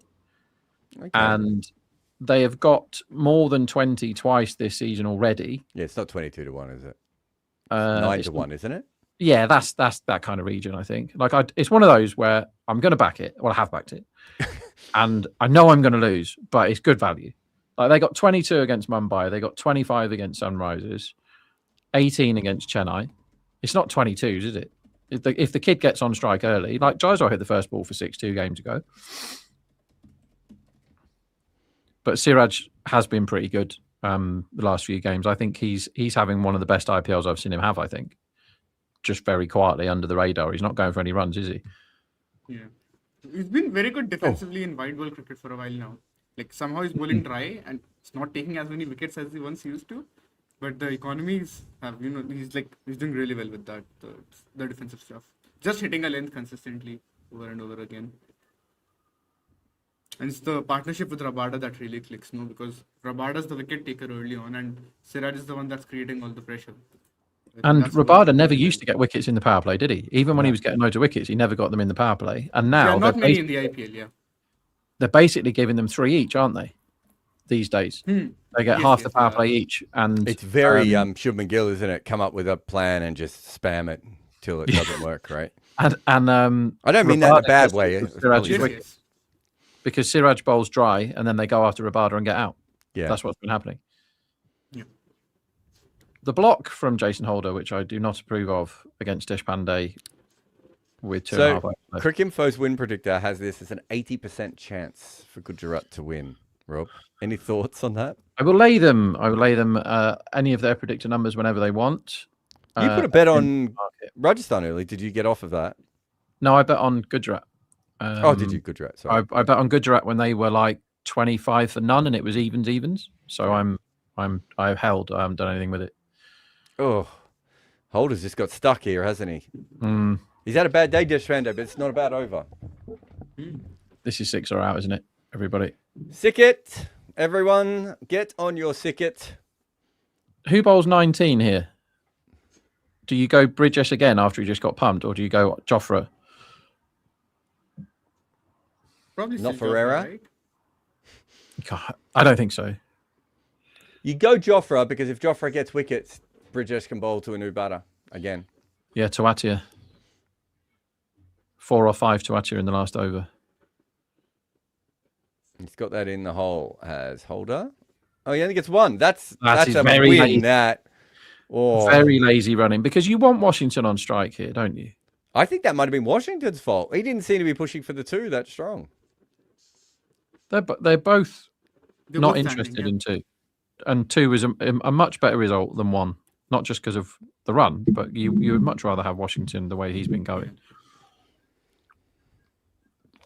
What do we make of Butler's season? It's been a bit mixed, I want to say. It's not been like outstanding or anything, not even close to outstanding, but it's not terrible though, is it? It's like it's I mean, fine. considering the form he came in on, Yeah. I think you'd take it. It's just that the other 2 aren't making the runs to make up for the fact he's been a bit weird at times. He's got lots of starts actually, Jared. If you just go back and look at the numbers, he's got a bunch of 20s, couple of solid 50s, but not. So his true values, before this match, have true average of 9 and a true strike rate of 12. So which I think adds up. Yeah. He's It adds all right. up because he's played on some tough wickets as well, right? But the home wickets haven't been easy to bat on. He had a couple of games where he had a big impact, and the rest of the tournament, it's like he hasn't really had an impact at all. They should have run the bye there, by the way. It's like had a few small impact knots, but he's had 2 big ones, right? Yeah. Oh, this is up in the air. This could be a wicket to Brajesh as Holder is out. And as Rob was just saying, they should have run the bye, but what he meant was the wide. But either way, they didn't run it. That's dumb cricket because Holder shouldn't have been on strike for either of those balls because they should have run 2 at the end of the last over and then they should have run on the wide that the keeper completely fumbled and was 30 yards back anyway. They should have run the bye. Like, you got to think at the end of these games. Like, runs are quite important when you're playing cricket, and they've just not bothered getting some there. That was bad cricket from all of them, but rubbish, particularly from Holder. I missed that's back of the hand slow ball, wasn't it? Yeah, right on the wide line. It's a good ball. Yeah, really good ball actually. And Jaiswal makes an easy catch look easy, which the others should take note of that. He just ran to where the ball was going to land, watched it with his eyes, and put his hands where the ball was about to land at chest height and took it really easily. And here, instead of Rashid Khan, who can hit the ball from ball 1, is Tawatia, who can't hit the ball from ball 1. I mean, did they make a change today with Holder coming in ahead of Tawatia, and it still didn't work? They're just nonsense. I want to say Holder has batted at 5 before in this season. Maybe not every game, but it must have happened a couple of times. Also, Jared, what do you make of Washi's batting season this time? Because it's again a very weird, interesting one. He's not been bad by any means. But He's had 2 good games recently, Yes. hasn't he? yeah, the Punjab one, and he's made Yeah. 50 against Delhi as well. But that was a while back. The, Today, the, if you're the counting one that he today did and- recently, where we should have been caught a couple of times and got edges and everything, and then suddenly started whacking everything everywhere once he got in. Yeah, the chase, right? What was One that? against- The run chase, right? The one Yeah, against yeah, the Punjab, chase. Which got to the last over. Yeah, I thought he was fine, but he really could have lost that game earlier on, and then suddenly went hog wild. This could be run out. First ball. Nope, and no overthrow either. So I think from that perspective, I just think they keep putting him in the wrong. They're trying to make him into this number 5 or number 4, whereas I just think his best. I think their best bet is him coming in at the end of the power play and just slogging wildly, or saving him to the death when he can just free his arms. If they want to make him into another player, I think it's going to take time because he doesn't bat enough to learn the other skills. But he's been fine today. I mean, really good today, considering everything. He's the only guy with a 200 strike rate. Yes, that is true. So And he hasn't Holder faced has the ball in batted an at- hour. And he just gets this over covers, and they'll get a couple. So Holder has batted at 5, 7, 7, and 5 this season. Yeah, so they brought him in a couple batted of at times 5 today. early. Yeah, a couple of times. One was the RCB game where he actually got a good cameo, 23 not out of 10. But yeah. Oh, I don't think there was a problem bringing him in. It just didn't work, right? Like, Yeah, I agree. I think they had to send him in fact. it does kind of tell you something about Tawati, though, if Holder's going in ahead of him.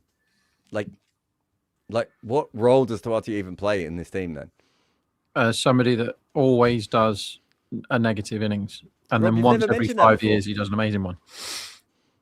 Oh, he's 1 off 1 here, so he's already behind the count, technically. Full toss. Oh, he gets away with that, does Brajesh. Tries to guide that Jared, away, so- Washi. I just noticed this with Washi. So he's had 3 knocks where he's striking at around 100 or just a bit more than that. So he's got 18 of 16, Yeah. 13 of 13, 12 of 12. So that's 3 times he's gotten stuck. But then he's also got 20, like today's innings, of course.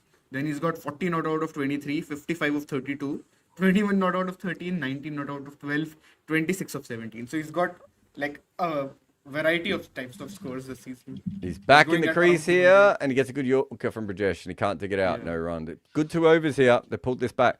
I think this has probably been his best innings in that there's no, like, he wasn't one of the ones who's been dropped, has he? Yeah, I don't think he's been dropped. No, There's been so many drops. So He's had some good shots as well, yeah. I kind of feel like, Or do we count the Darshan Shanakavan as a drop?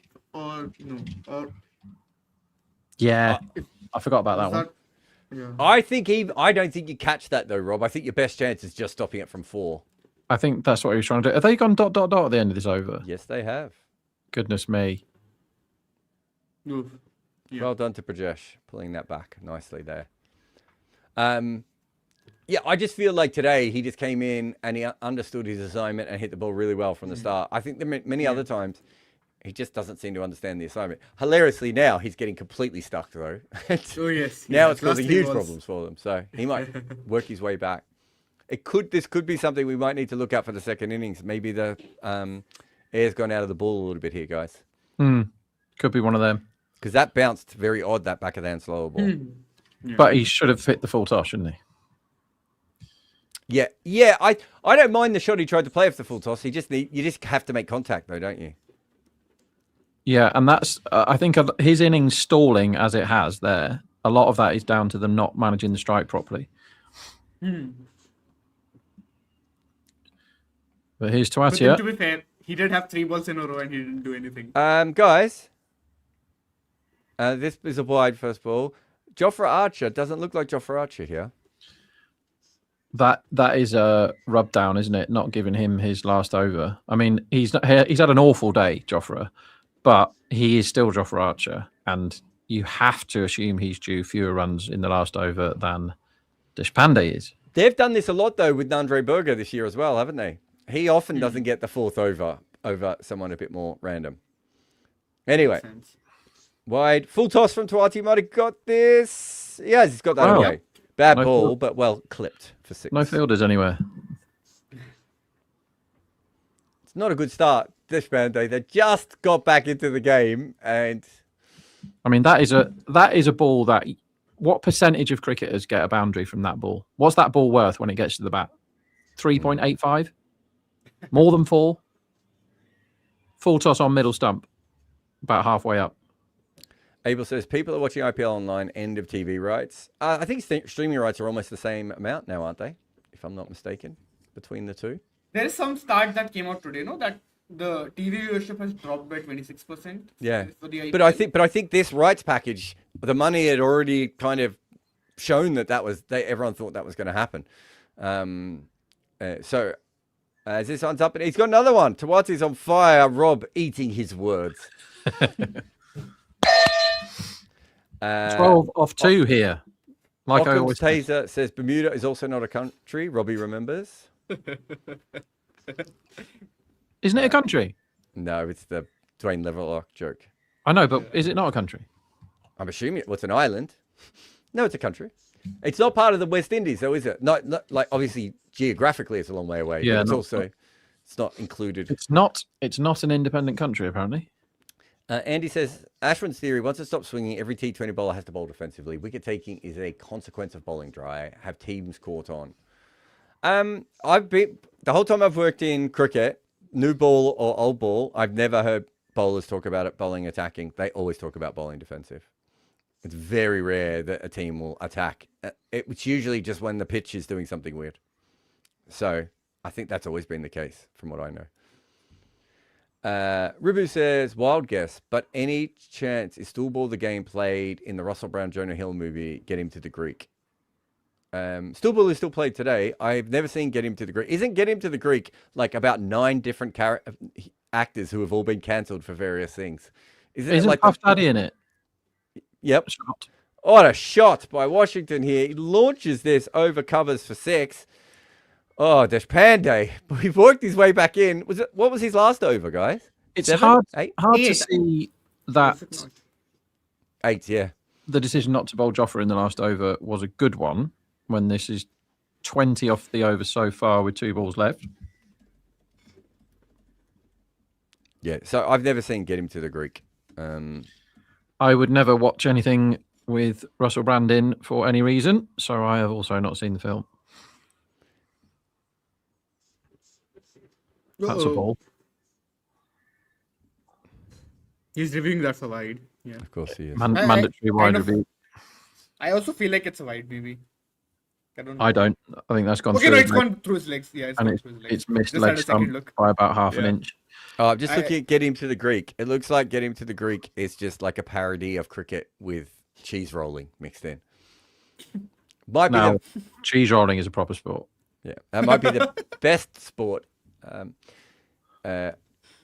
Hats off to Gill for his intent with shit middle order. I think Gill didn't play particularly well today. I just think he got really lucky. I think he dropped at least twice and 2 missed run outs. But This is either wide. side of that, I didn't mind it, to be honest. It's probably just the middle, isn't it? Exactly, the 7 to 11 period where he just slows down. I think either side of it, he does well, yeah. I think it's also a more general comment, to be honest, because we know that after the top 3 batters, they don't score a lot of runs, right? The numbers look, I think it's a fair way of looking at it, but they haven't really been playing like this year. He actually has shown a lot more intent, right? I'm not sure today is the day I would use as the explanation of that. Power play, maybe. Power play, he went hard.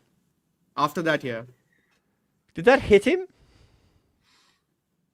I'm gonna watch it again. No, I think he got something on that bat or glove for the single. Anyway. 229, 230 to win. 230 to win. They scored 82 runs in the first 6 overs. In the middle, they scored 84 runs, which is basically what we were just talking about. Yeah. And then they got stuck a little bit at the death as well. And they only ended up with 60-odd runs at the death. It was a very good fight back until Deshpande got whacked in that last over. I just have a look. At the moment, it says here that Rajasthan are a... Checks notes. Nope, can't find my notes. They are a 35% chance of winning from here. Oh, Shahan's gone. I was about to ask Shahan. Any disagreements on that, Rob? No, I think the first 3 overs you will know it's more likely that Rajasthan are dead in 3 overs than they're going to win. But the first 3 overs is everything, because if the Siraj Rabada combination works, then Gujarat will almost definitely win. But if they score 50 off the first 3 overs, which they can do, then away we go. Beautiful. Away we go. We'll be back in 10 minutes with more Combox.tv. Cricket has never finished at the close of play. It lives in the arguments, the memories, the comment sections. Cricket makes you talk. Combox is entering that chat.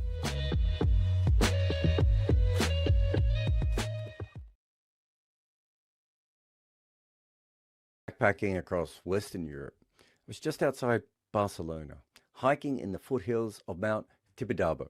I was at the end of this path, and I came to a clearing, and there was a lake, very secluded, and there were tall trees all around.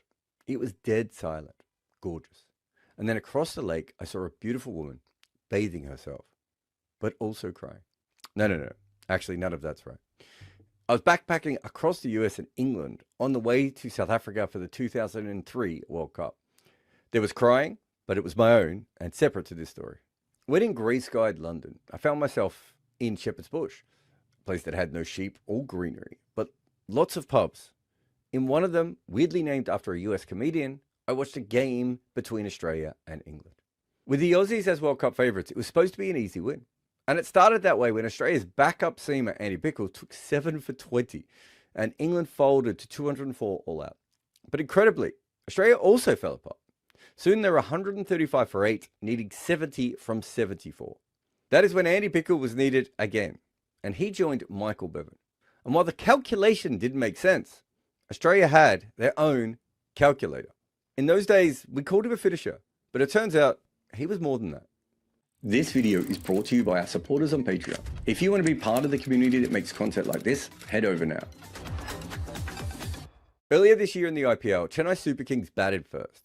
Sanju Samson got a century and set Delhi Capitals a target of 213. They started off brilliantly, 61 without loss in 4.5 overs, but they quickly fell to 76 for 4 with a run rate at 11.4. That's when David Miller and Tristan Stubbs were batting together.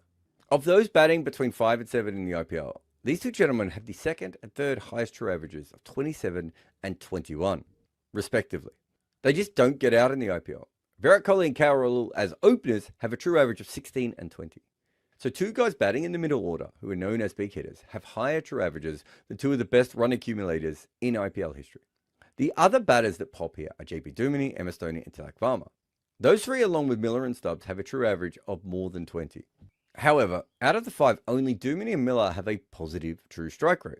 In fact, Duminy's is 7 points higher than Stubbs, which no one who has seen both of them live would ever have guessed. But what it really shows is that South African cricket does have a type.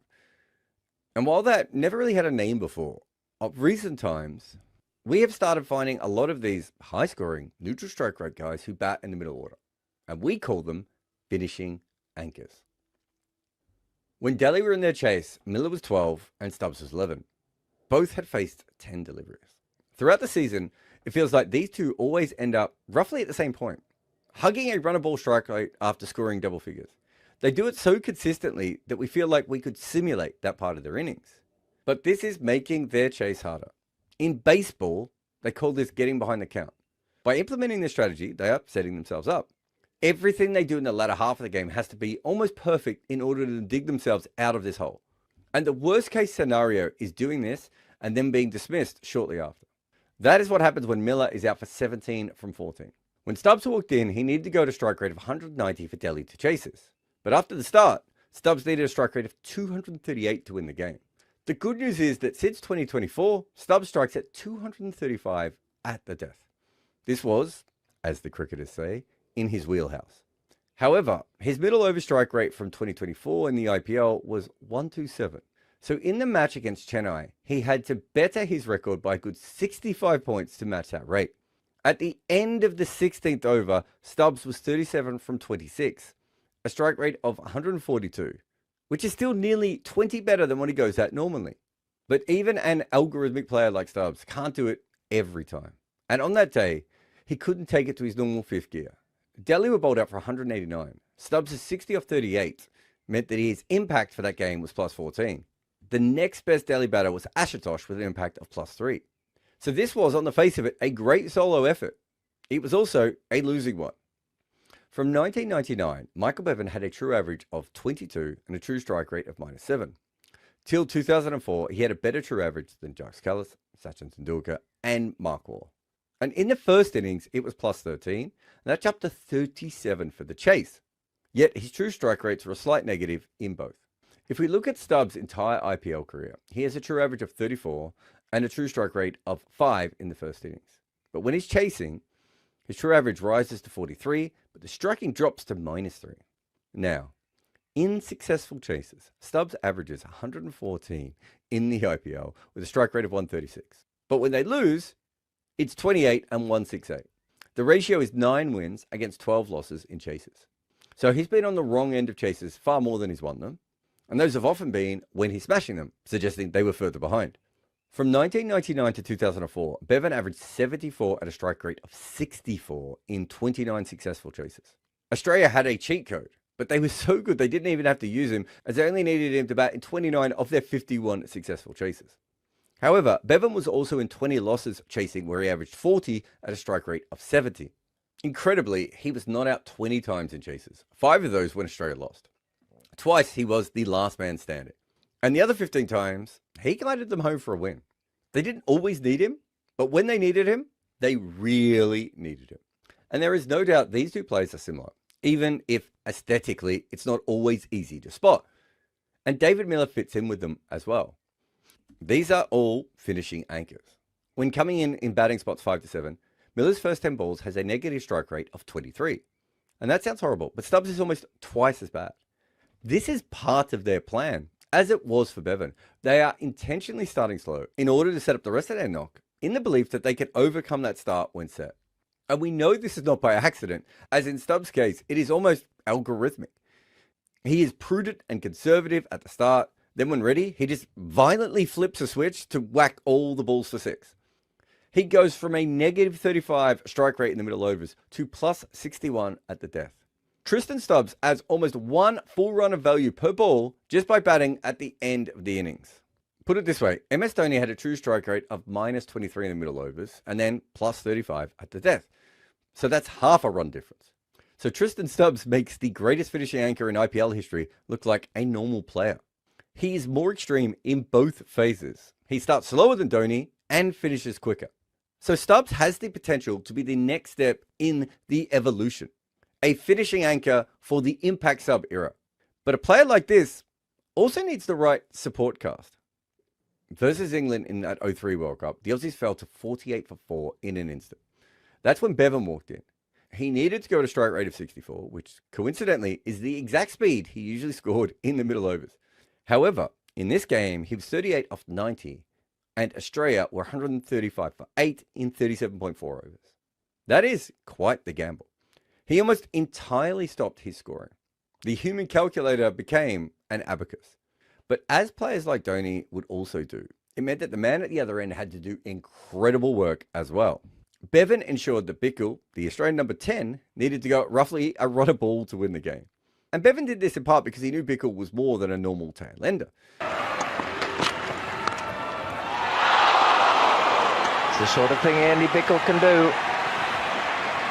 Can bat. He's made 100 for Worcestershire in the county competition. He's made 100 for Queensland. He regularly gets runs for Queensland down the order. Well, if I was England, I'd forget the board completely. You just know that these two at the crease can bat. England will have seen so much of Andy Bickle and certainly Michael Bevan, and they're well capable of getting these 65 runs from 70 deliveries. He would end his career with 9 first-class hundreds, but he was sporadic with his batting, even if Bevan knew he also wasn't a bunny.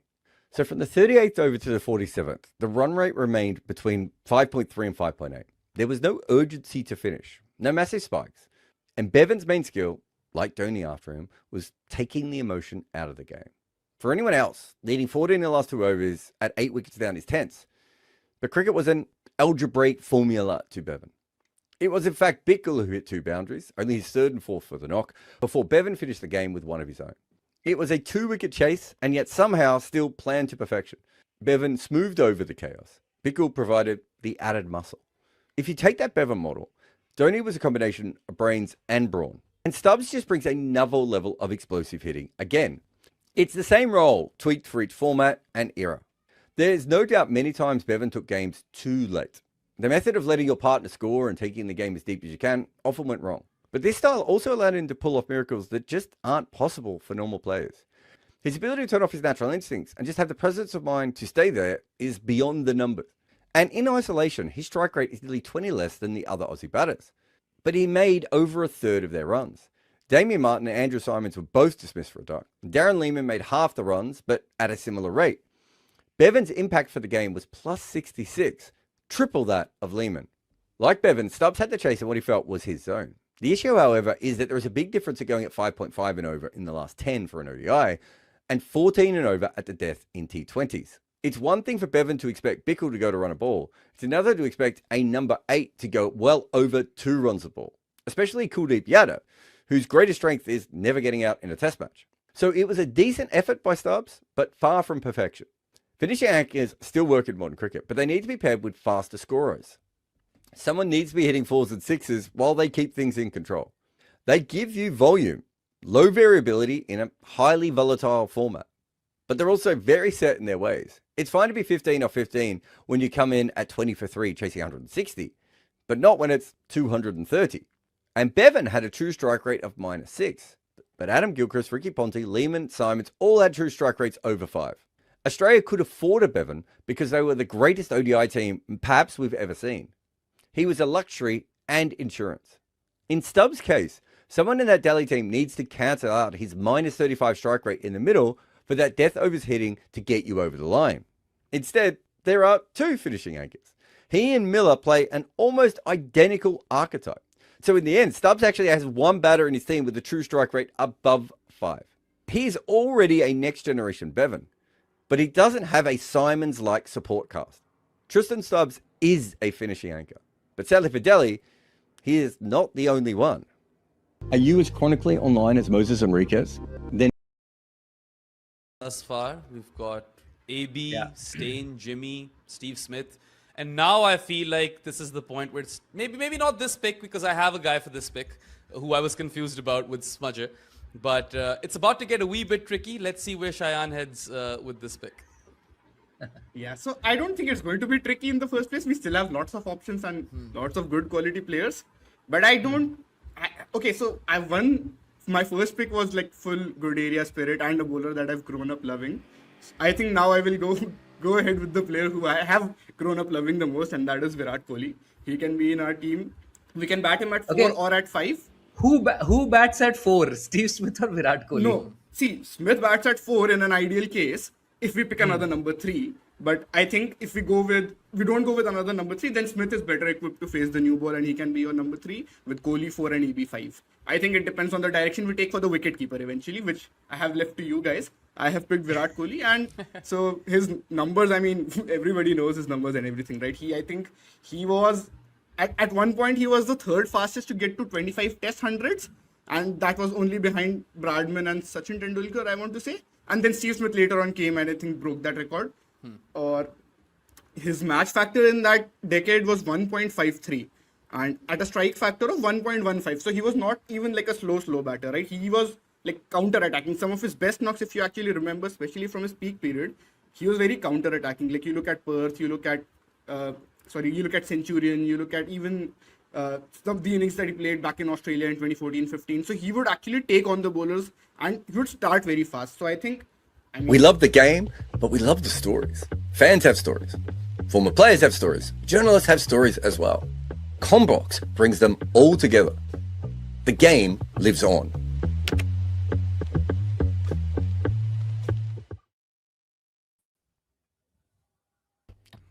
Thought you were going to host on your own, Byron, for a second. Rob's not around with us in the second half. I'm not sure if Cheyenne's still around. No idea. I think he only signed up for the first innings. Oh, fair enough. Anyway, we're here. What more does anyone need, Varun? Also, we could see something which we've never seen, Jared. I think Sai Kishore is the impact sub for them. Yeah, I saw him warming up before, and I was like, is that just someone being optimistic, but they had the camera on him, so I figured he might have been coming on. Rahul Tewatia 14 off 4 is the strangest innings in the IPL so far. Tell me that I'm wrong. It would be up there.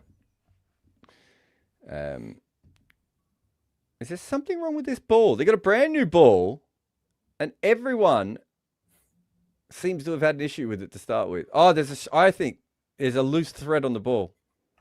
Already? And rather than replacing it, they're getting scissors. Mohammad Siraj has just got the ball back, and now he's pulling the string out, which you should never do if you're a bowler. There's scissors. There's all sorts of things going on here. But that's the one lesson you learn in modern cricket is never get caught playing with the ball, Varun. Is that technically ball tampering, Jared? Hey? Is that technically Yeah, ball it is. tampering? But that's what I mean. That's why you don't do it. Yeah. It's a bit like a young boy with his hands in his pockets. Oof. Too soon? You didn't Speaking watch of the a end young of boy, the- they're showing. Did you watch the end of the innings? I Vibes can't are remember. Were you here? Yeah, I think I caught some of it. Yeah. Yeah. I thought the ball went a bit soft. In fact, I need to put that in my notes.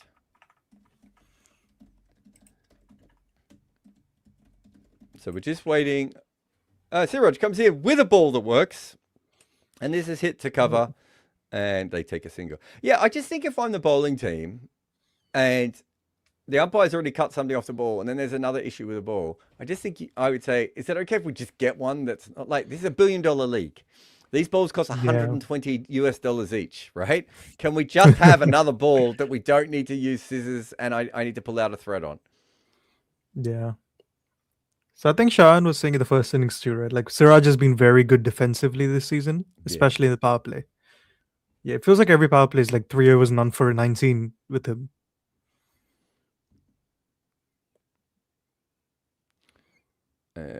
So this year, 54% of his deliveries in the power play have been dots. Not bad. This one's not going to be a dot. This one might be a 6. As it is whacked away over deep mid wicket by Suryavanshi. Oh, was it Rob had the bet for Rajasthan having the better first over, right? He had 22-1 on them scoring more than 19.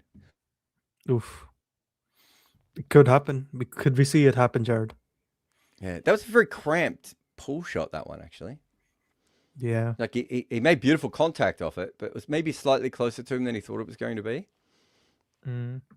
I think with Vaibhav, like from the low sample size, but you're better off bowling fuller. There we go. Yes, and that is a good ball. Yeah, we've talked about this. I think that might have broken his toe. I think that's an in-swinging Yorker that he might have clipped onto the toe. He's definitely... he's in a lot of pain, actually. Yeah. Yeah, I think his toe's gone. Just the way it hit, it just looked wrong to me. Let me have a look. In-swinger, back on. Oh, and it might be the ankle. He might have hit it onto his ankle bone. Yeah. Oh, that kills. Yeah, I think he's hit it just behind his pad into the back part of his ankle there. Or even just flush on the ankle. We're just taking his shoe off now. His pain seems to have just settled down for a second. Ow. Does he already have a plaster there? Yeah, he might just have his ankles taped. Yeah. And the magic spray, which I still don't know what it does. It makes you think that something might work. Think about this.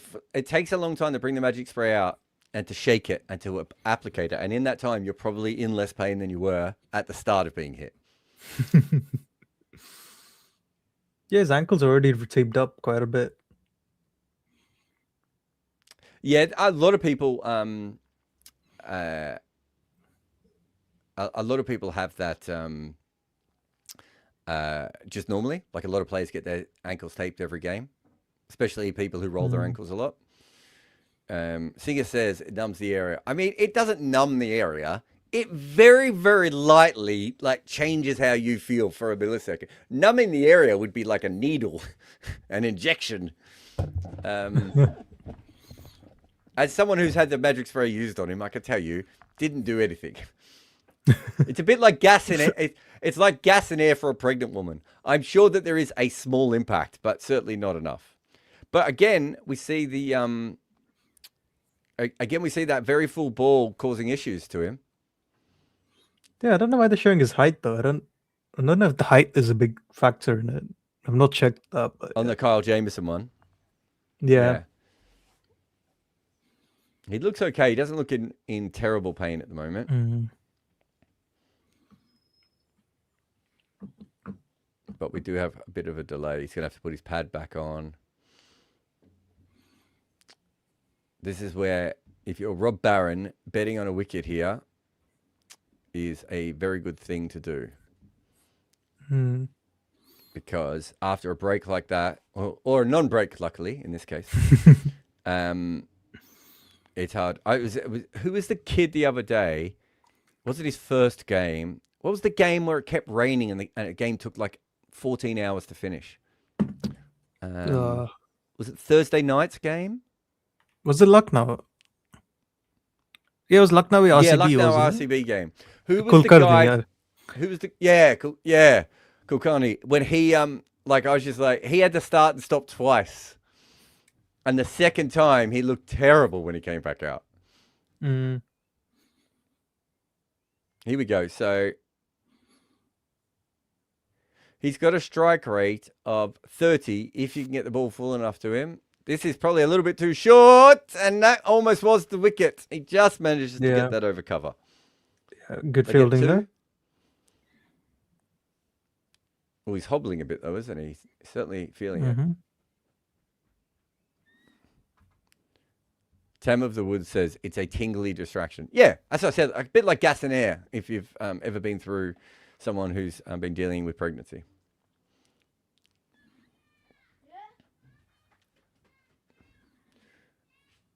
What did you think of the chances of them chasing this? Is this just they have to smash the ball like nuts to begin with? Yeah, I think it's one of those. Like how every single one of the chase, it depends on what kind of a mood Vaibhav is in, isn't it?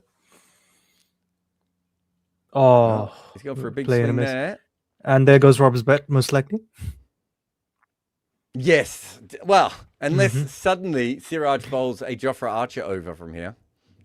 Mm-hmm.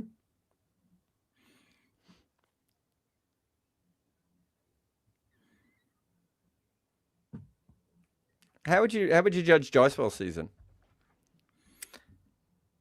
Mid. It's not a bad year, is it? But he's not really done anything. Agreed. Oh, this might be a wide. Yeah, there was a Mumbai game where he was good, but he's still doing the power play slowdown things he seems to be doing. Yeah, I'd be really interested talking to him about that because I'm not sure. What's his strike rate against spin in Test cricket? Just gonna check that.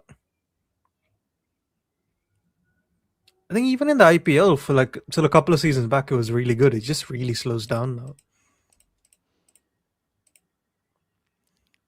So last ball of this over.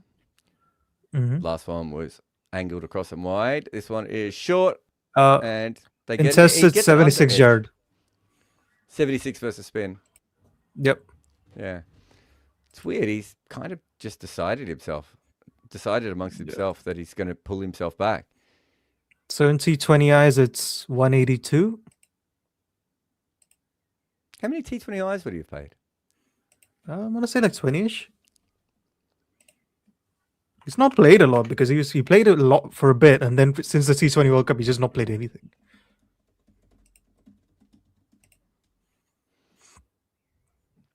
Yeah, so under edge on that last one, and they've got that sort of catching deep third in, and the ball went down there. So they got 10 off that over. Rob Barron misses out on his bet there.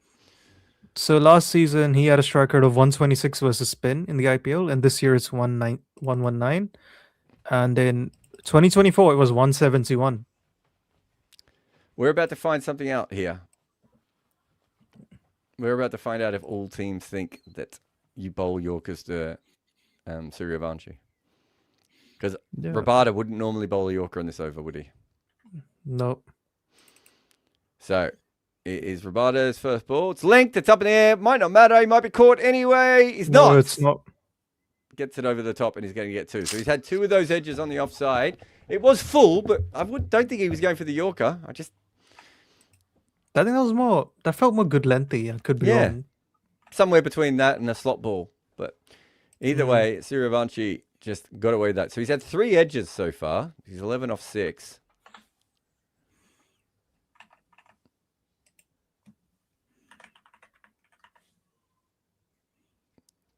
Amat says, how effective is bowling? Oh, actually, as he hooks this up in the air, this should be 6. That's 6.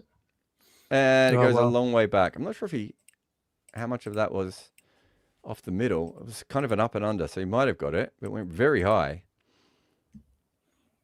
Yeah. How effective is bowling in the 4 to 5 meter mark to Suryavanshi with a long off out? I don't think you really want a long off, do you? So in the last 2 seasons versus 4 to 6 meters, it's 44 of 10 balls and 54 of 13 balls. Yeah. I just think he can hit you over mid wicket or cover if you do that. So I'm not I sure just think there is very little you can do against him. Other than Yorkers and trying to break his ankle, apparently. Pretty Rabada much, in again. 2 and a 6. It's short. This is straight up in the air. I don't think there's anyone going to be out 6. there. It's not going to be 6. Oh, it is a might 6. have just carried over the line. It would have been caught if it would have been dropped if there was someone out there. Yep.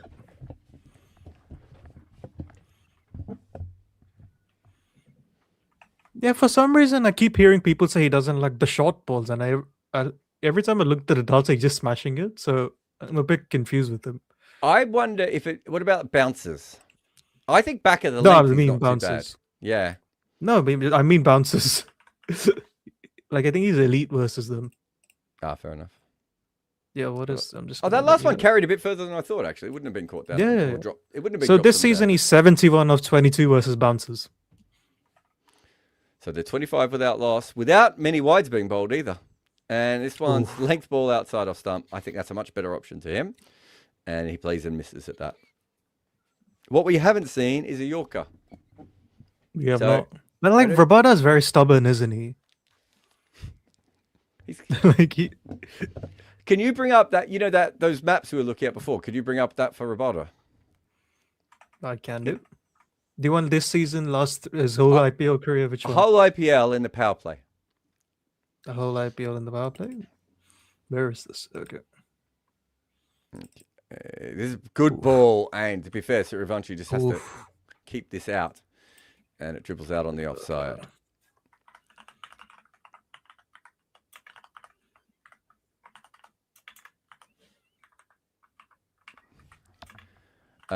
Ayush says, bowlers been talking about ball sequencing. Do you think there's a simulator which gives them their best combo of 24 balls against specific opposition bats? I don't think we've quite got there. But the problem in cricket is that there's no way that simulator would be able to... So, for instance, this is edge. Just past slip again. You're going to get a single. I think they feel like they're in the game here. 26 without loss. But they're also like 2 overs from him almost taking the game away from them. Yeah, so the big problem with that would be, Ayush, is that the pitches play such a big part. So, Lancashire years ago had a Monte Carlo system that did something similar to this. England have tried things like this before. I'm sure it's been tried in the IPL once or twice as well. But the problem is once the pitch starts to change, or the ball gets soft, or the ball gets dew on it, or you realize that there's a slightly shorter angle on one side of the ground, or whatever that may be, we can go on and on and on. You eventually just get to a point where it doesn't work, these kinds of systems. So I think having them coming in makes sense. This is Rabada in the power play. I mean, that feels to me basically what he would do in Test cricket, right? Pretty much. Just going to check what he's done recently as well. Might as well. Suryavanshi, who's faced almost all the balls except for one so far, slaps this over cover for a 4. I think what's really noticeable there is, as you said, there's not really any Yorkers, are there? Nah, he barely. Do you know what there is? There's almost very specifically stubborn. no Yorkers at the stumps. This season is always fun as well, Jared. Wait, I'm just gonna pull up this season's one. He's a bit interesting to me that he bowls as wide as he does. It doesn't feel like he quite does that too. Yeah. This is this season. The power It's play. even shorter than normal then, yeah? So there's nothing full. Almost nothing whatsoever. Oh, I like this. That's fascinating.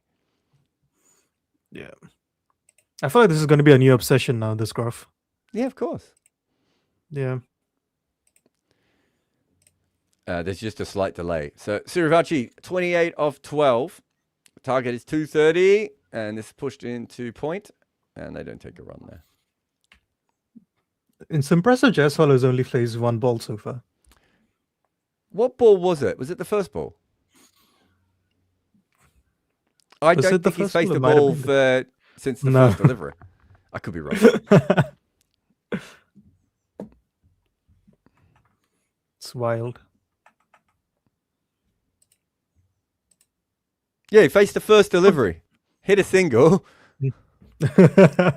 This would do my head in. He's obviously a professional and everything else. This one is guided away for 4. That's well placed. Yeah, a couple of times. This feels like a slow day for him, Jared. Yeah, it is. A couple of times Siraj just cramped him up. Well, he's also got, 3 or 4 edges, hasn't he, so far? 4 edges. That actually did play that quite well in the end. It was good bowling. Yeah. Did they change the field for that ball? I feel like they moved someone around. Maybe didn't have the deep third anymore. Tried to get him to hit that on the leg side. And they moved the field. That's really clever batting.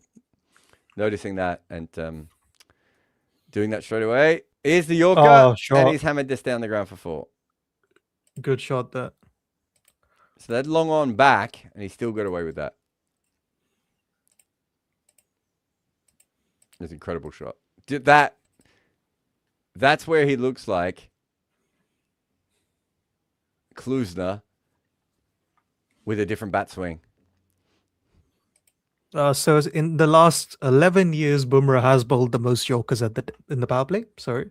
41 runs, 41 balls, and 4 wickets. Stark would be your other one if he was still playing. Finally, Rabada's 4th on that. He's 4th for the most York. But is that just number of Yorkers? Yeah, because he's Number of Yorkers, yeah. So this year he's just like, what if I didn't bowl any Yorkers? None whatsoever. Yeah, 36 of 15 for him feels very like a slow day. He's anchoring today, Jared. What's Jaiswal doing? He's on holiday. Bouncer, top edge. This might be out. Caught. Should be caught. Is caught at short fine leg. Yep. I'm not sure who that was coming around. It was a bit of a weird innings from Suryavanshi. There's a couple of beautiful shots in there. Do you know what that ball will do, Jared? It will force all the analytics teams to just bowl bumpers to him for the rest of the season. Yeah, but we said that, and no one's bowled, and he's only faced 2 Yorkers. We thought the Yorkers was going to be the next big plan. Mm-hmm. No, that's what I'm saying. They'll look at that wicket and they'll be like, "Oh, he has a short ball weakness," and they'll just keep bumping him from now.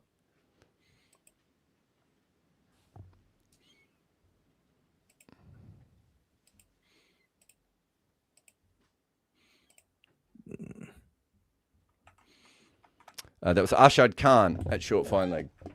We've seen that kind of catch go down a lot this year. Yeah. We've seen every kind of catches go down this year. Yeah, but I think specifically it's the high one. So they were just getting up to like 47% chance to win that, and they've gone down to 35%. So it's a big drop off, 33% even. It's quite interesting. I only say that because I saw quite a few people say that's the end of the game. I'm not sure if I feel that way at the moment, but let's see how they bat from here on in. I mean, Jaiswal hasn't started his innings yet. I don't know if he's in form or not. Dhruv Jurel is in.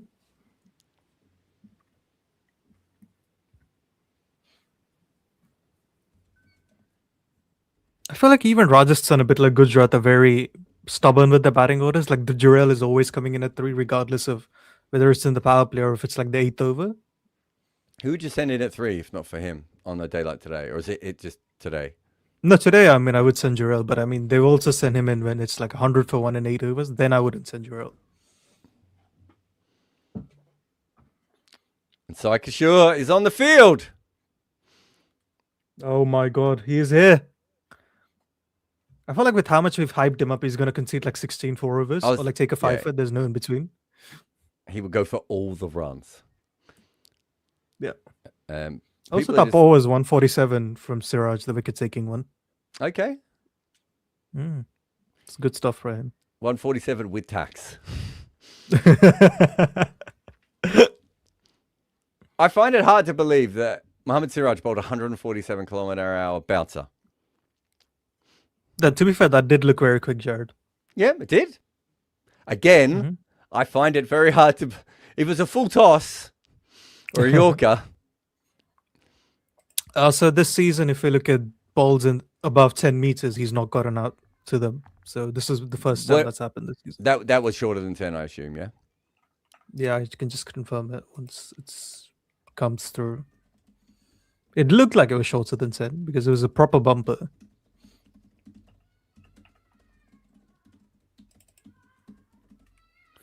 This one is Jaiswal. There's going to be a run out here. Oh, he's right in the my wrong God. end. Did he even pick it up? Fuck. He may not have picked the ball up.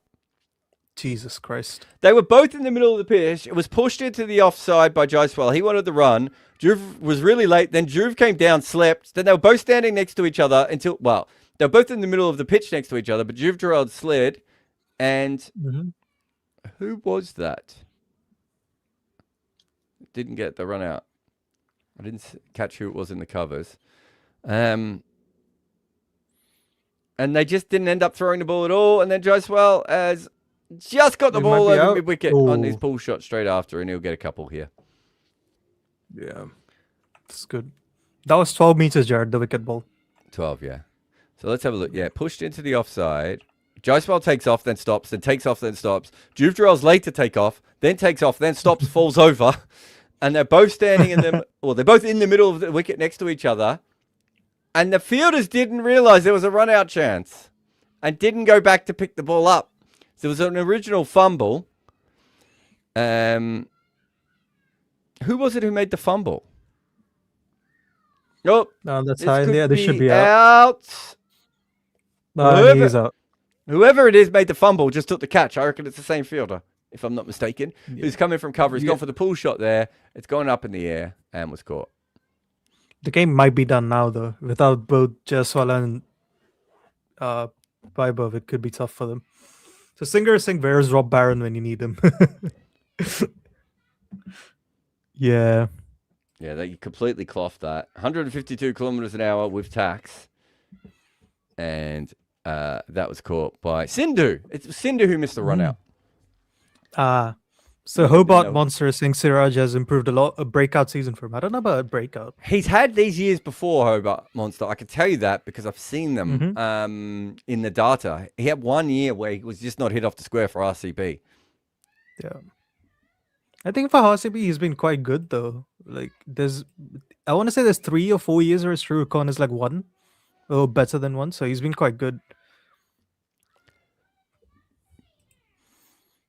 And then Hobart Monster is asking is Vaibhav Suryavanshi better than what Sachin was at 15? Ooh. What was Sachin was dominating Ranji by then, no? It's hard to say because we didn't really see him at 15, did we? I would probably say he's a better teenager at the moment than Sachin. But Sachin had many, many more years of also doing the same thing. Like in his teen years, I should say. So we have a lot more data on Sachin at the moment, all things considered. So I don't, but at that similar age, I would say, yeah, you could make the argument. Obviously, we're pretty sure Sachin was his real age, right? And we're not quite sure if Suryavanshi is his real age. So you can make all those sorts of disclaimers as well if you wanted to. So Ribu Ganguly is asking us, if a time machine took you 10 days back, how would you explain to the analytics guys that pretty much all the lesser likely to win teams, except for maybe ironically MI, win for the next 2 weeks? I think that I actually don't think that's that hard to explain, because when you say, how would you explain to the analytics guys? We're the guys who say that form matters more than anything else, right? And if you look at, so who are they talking about? Lucknow, CSK, KKR. Am I missing anyone else? Oh, cool. Like, I guess Sunrisers, GT I count suppose. as well, don't they? Yeah. I and think GT themselves. How much of that is just the form in a short period of time, right? Like, I mean, I think the most interesting conversation this year about any team is probably KKR. They came in with only 2 ways to win games, and about, 5 games in, they dropped one of those ways of winning, and the other one had lost form and was injured, right, in Chakravarti. And so that's what happens. Now they've got Finn Allen back in the side, and Chakravarti is back in form and fit. Sometimes it's as simple as that. And I don't think fans really accept that as a reason. But Rajasthan Royals, if you go back to the early power list, I kept saying the problem here is that all of this is coming from about 5 or 6 guys, and they're all in like S tier level form. Maybe not Jofra, but most of the others were in S tier. How good was Ravi Bishnoi at the start of the year? How good was Jarrell himself, right? Yeah. And Bishnoi's been dropped twice since then, hasn't he? Yeah. That's what happens. That's the ball game. Also, I can't imagine a worse entry point Mohetmaya than this one. Who would you have put in ahead of him in this side? Who even is playing for them? Because I don't think they have anyone who can come in now. Can't be Ferreira, can it? So It's a good hit. Deja as Jarrell hits a 6. If this was a smaller chase, I think you would send Jadeja, but you can't send him in a 230 chase, right?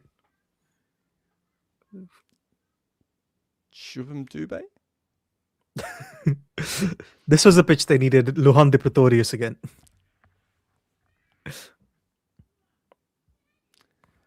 Shira says, what's happened to Parag? I think it was a lower leg injury, wasn't it? Hamstring. Oh, was it? I thought it was calf. Yeah. Yeah, injured himself out and going to get fielding. This one is another 4. Brut says, "Hi Jared, can you try to bring Ashwin on one of these watch-alongs? Also, how has 6 well-constructed bad balls in T20 theory aged in 10 years?" No, we'll definitely be doing some stuff with Ashwin going ahead. I think during the IPL, it's just we've been basically spending all of our time fundraising for the business and trying to make sure that we're on air for the watch-alongs. We've had some big discussions with some sponsors that haven't quite worked the way that we wanted them to, although a couple have. We've got a big announcement hopefully coming soon on that.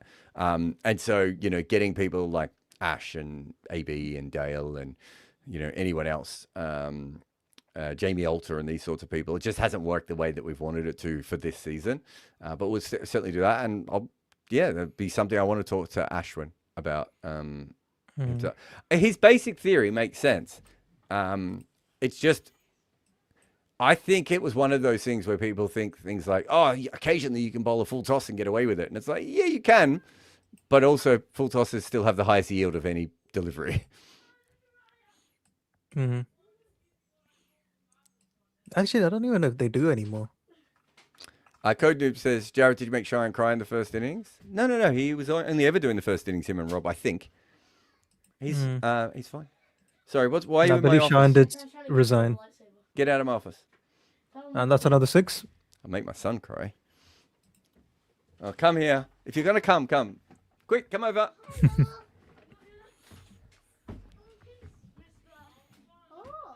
Come here. Ow! Hello. That's Varun. Do you want me to put the headphones on so you can hear him? Or do you just want to say, hi, Varun? Hi, Vine. Yeah, I don't know what you said. It started with hi. Hi, Vine. He starts at us strong. Varun. Say Varun. Hi, Varen. Oh my God, did you put snot on my microphone? Get out of my office.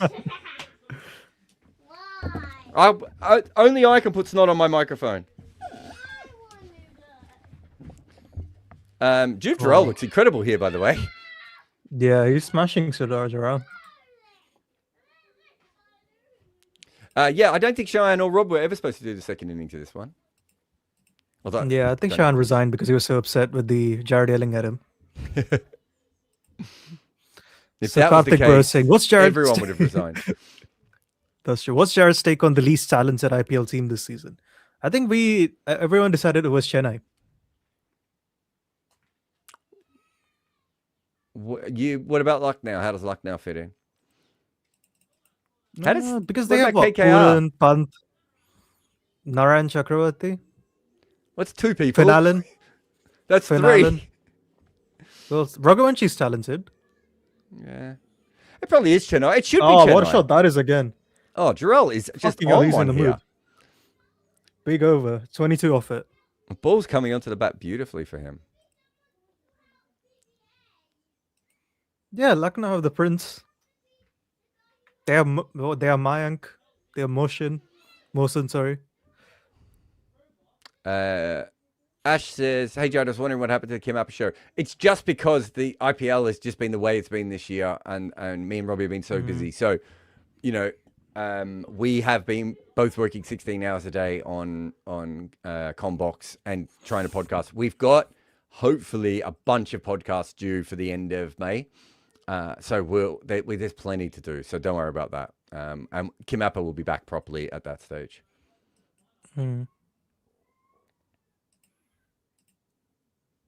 Oops, sorry. Paint your face too. Yeah, why is her face painted? Her face is painted almost every weekend. As this is chipped away by Hetmeyer for 4. There's a local bake sale thing, and she went to the bake sale, and there was face painting. She loves the face paint though. She's really into it. Fuck. So you should have said this before. We should have gotten her to say my surname. She's actually pretty good at names. I'm a bit shocked that she. But she did. Also, I don't think my name is a very difficult Indian name to pronounce. Well, she has no problem with anyone Isn't else she in our also- team's names. She says Isn't she also half Sri Lankan? Yeah. That's Oh, odd. you should see the names of the kids at her school. They're way tougher than yours.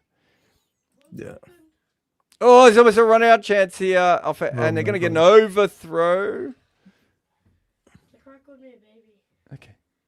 I'm broadcasting to the world. Okay. Zachariah, you're in trouble. There you go.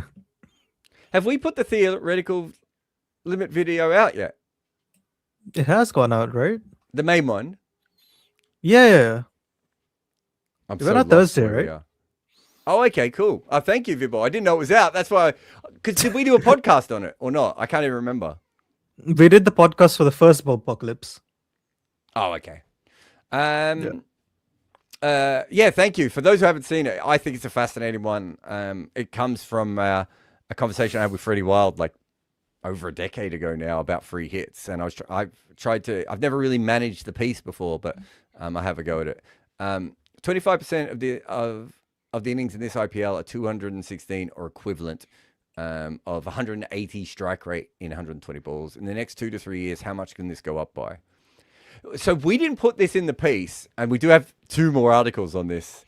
But I think it was in the first one, me and Varun were trying to work out what the actual limit of non-free hit scoring could be. This could be out. Hetmeyer, it's the top edge. It's gone so high, it should be dropped in the IPL. It's not. He's out.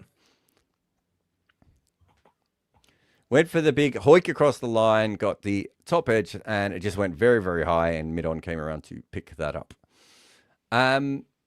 Yeah, we tried to work this out, didn't we, of like what we think the sort of normal rate could go up by. And I don't think either of us could quite get the answer that we were happy enough to put in the piece. As Varun falls asleep mid-show. So I was just looking at the catch. Wait, what were you saying, Jared? So we tried to come up with how far we thought the scoring rates could continue to go up. Yeah. And I think we both thought, well, my memory of it is, I can't remember if we did runs per over or whatever, but I think we both thought that 180 was a pretty decent idea in the next 3 to 5 years. But it's so hard to get. This is the thing that I don't think people understand. So today, right, this is clearly a good pitch. And we can even argue that Gujarat are probably underscored by 10 or 15 runs, maybe even more than that compared to what some teams will do on this wicket, right? And yet, Rajasthan, because they're chasing it, might still be bowled out for 100. So when you're looking at scoring rates, you have to factor in that even when one team makes a lot of runs, the other team might just get bowled out for nothing trying to chase the big total. And so I think that's where people get, I don't want to say confused, but like people don't always remember the collapses in the same way they seem to remember the big scores. We always, that's one of the reasons we usually sometimes will just do a first innings filter, right? Oh, what a shot that is by Jadeja. First ball 6. But even in the first innings, you get collapses too, right? Like so it does bring that down. But yeah, I think overall, what is it this year? What's the actual strike rate this year? Is it 165 or something? That's for the top. I know that's for the top 3. I don't know about overall. Yeah. So I think 180. If we keep the impact sub as it is, I think the impact sub rule will change. I'm not sure that means it will go away, by the way, but I think it will change. And I think if it changes, then we obviously have to do our sums again. It's an incredible shot by Jadeja first ball. I mean, fair play to them. They're all going for this. Yeah, so it's the runs per over is 9.83. And that's 4 more. So he's hit, what is that, 2 boundaries off the first 2 balls there? Yeah. When the hell was the last time Jadeja was 10 off 2? The 70s? Yeah, 1.65, right? So we're about right. Is that what we said before? Yeah, I think it was 155 for this one. Sorry. Right. I'm just looking at Jaswell. Someone wants to know. Rakshit, maybe? As the average scoring rate goes up, does the standard deviation widen significantly or narrow? That's different. That's independence of the average, though, isn't it? Like standard deviation would be what's the range of scores we have? Yeah. And then, so I think I was looking this up recently. It's slightly less than 2024 because 24 we also had the 280s and 270s, right? We haven't seen that this season, so it's slightly. We lower, actually, weirdly enough, haven't quite. Even though the overall scoring rate feels up, or is up, I should say, it doesn't actually feel like we've had as many top end games. Yeah. And part of that is because the death bowling's been so good. Or should we say, no one's scoring at the death? Yeah.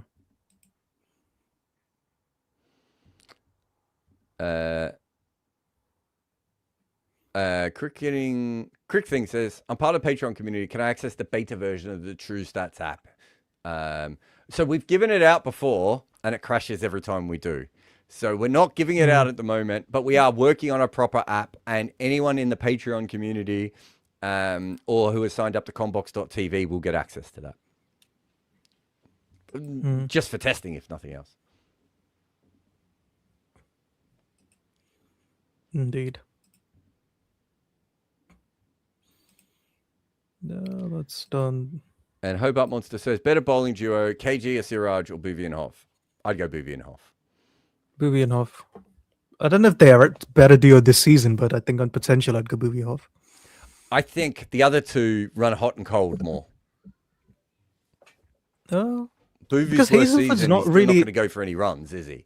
Yeah, but I think this season Hazelwood's not been great. Whereas he's had 2 great games. Hazelwood's just come back from injury, hasn't he? Eh? And whether he should be playing or not might be the bigger question there. That's fair. But you know, that's probably the first year we've had in the last 4 or 5 where Hazelwood has ever looked like he's not kind of on top of it. Whereas Siraj and Rabada both very up and down, you know, when compared to those sorts of guys. Yeah, also for the run scoring thing, I'd assume next season at some point death scoring will get better because it hasn't really happened yet, right? I don't know if I agree with that. Like I assume it will at some point. Okay, so here's my theory, and we've talked about this before, is if teams are hitting the ball so hard at the start of the game and the balls are getting softer, I think it's hard to hit 4s and 6s at the end. But I also wonder if we aren't at a sort of a natural kind of... Yeah, I don't know. It should go up, Varun, but I don't know if it will have a big bump at the end, is maybe what I'm thinking. That's fair. Nope. Psychosure! Oh my God, he's alive. The greatest IPL bowler ever is coming on. The Avesh Khan of bowlers. That's only a joke if you've been watching all the watch-alongs. He's coming around the wicket to Jarrell. It's the end of the power play. 78 for 3. And just unplayable to begin with. What a ball. He's almost forced. He almost bowled him. He's almost forced to run out. It's inside edge to short fine leg. They take the run. Jadeja saw it. Jarrell didn't. I'm not even saw the ball at all. It's the... What do you call that, Jared? When you bowl the finger spinner where you try to have the perfect seam? Yeah, it's just scrambled seam, isn't it? Yeah. Is it like the wobble ball for spinners, that one? Yeah. I think, was it Murali or Afridi? One of those guys sort of made it popular. It might have been Min Kumble. Yeah. It was someone in that era that started to do it. Nice. I actually think it changed how people play spin quite a lot. But I suppose what happened is DRS changed spin more straight afterwards, right? So you don't kind of focus on that. Yeah. So, like, I don't mind spin versus these two. In fact, I'd spam it because I don't think either of them particularly like it. They prefer pace. But do GT actually have spinners? That's the question. Well, they got Rashid next, right? Yep. I mean, they've got one now as he backs away. Nope, single. They need 150 off 82. They played a lot of shots, got a few runs, but also lost a few wickets. So, no, they have Sindhu as well. It is actually crazy though. Sindhu was listed high up the batting order. I don't know if that was just a mistake. I mean, they didn't use him. I could be wrong, but I think Sutar is a better spinner than Sindhu is from memory. Yeah, Sindhu averages 37 in first-class cricket. So clearly the plan was coming in that they were going to use him a little bit more. So Sindhu averages 26 with the ball in first-class cricket. I think Sutar is lower than that. What is it in T20 cricket? Yeah, pretty good in T20 cricket. Sindhu's record is with assists outside off stump and cutaway. Actually, no, similar average, fair. But also 82 wickets in 34 games. So he's been at CSK for the last couple of years, right? I think that's where he was. No, I think it was in GT last year. He was with CSK, you're right. Both. I think he was drafted because I've got someone told me about him that they thought he might come through, he might be a good player, and that because I'd written a piece about how there aren't many all-rounders, like as in legit players who could, and he was saying that he thought this kid, Nishant Sindhu, he didn't know how good a cricketer he was going to be, but he thought he was a genuine all-rounder at the lower level. I'm looking at his numbers now. I can't remember who told me that. It might have been Sri Ram, actually. So Doc Alchemist is saying Nishant Sindhu versus Harsh Dubey. Who should play Test cricket first? I'd probably give it to Harsh Dubey. What's Harsh Dubey's record? Yeah, I think it's just checked. It's 133 wickets in 27 first-class games. At 23.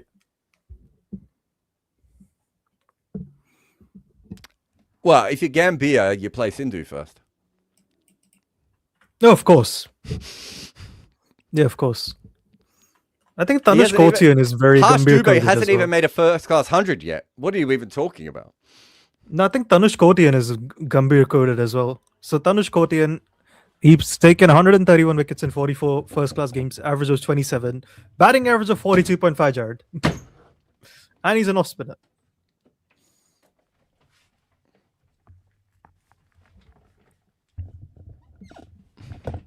Oh, we don't have Rashid's on. Sindhu after all that conversation. We have Rashid Khan. No, we don't. Yeah, which I think adds up.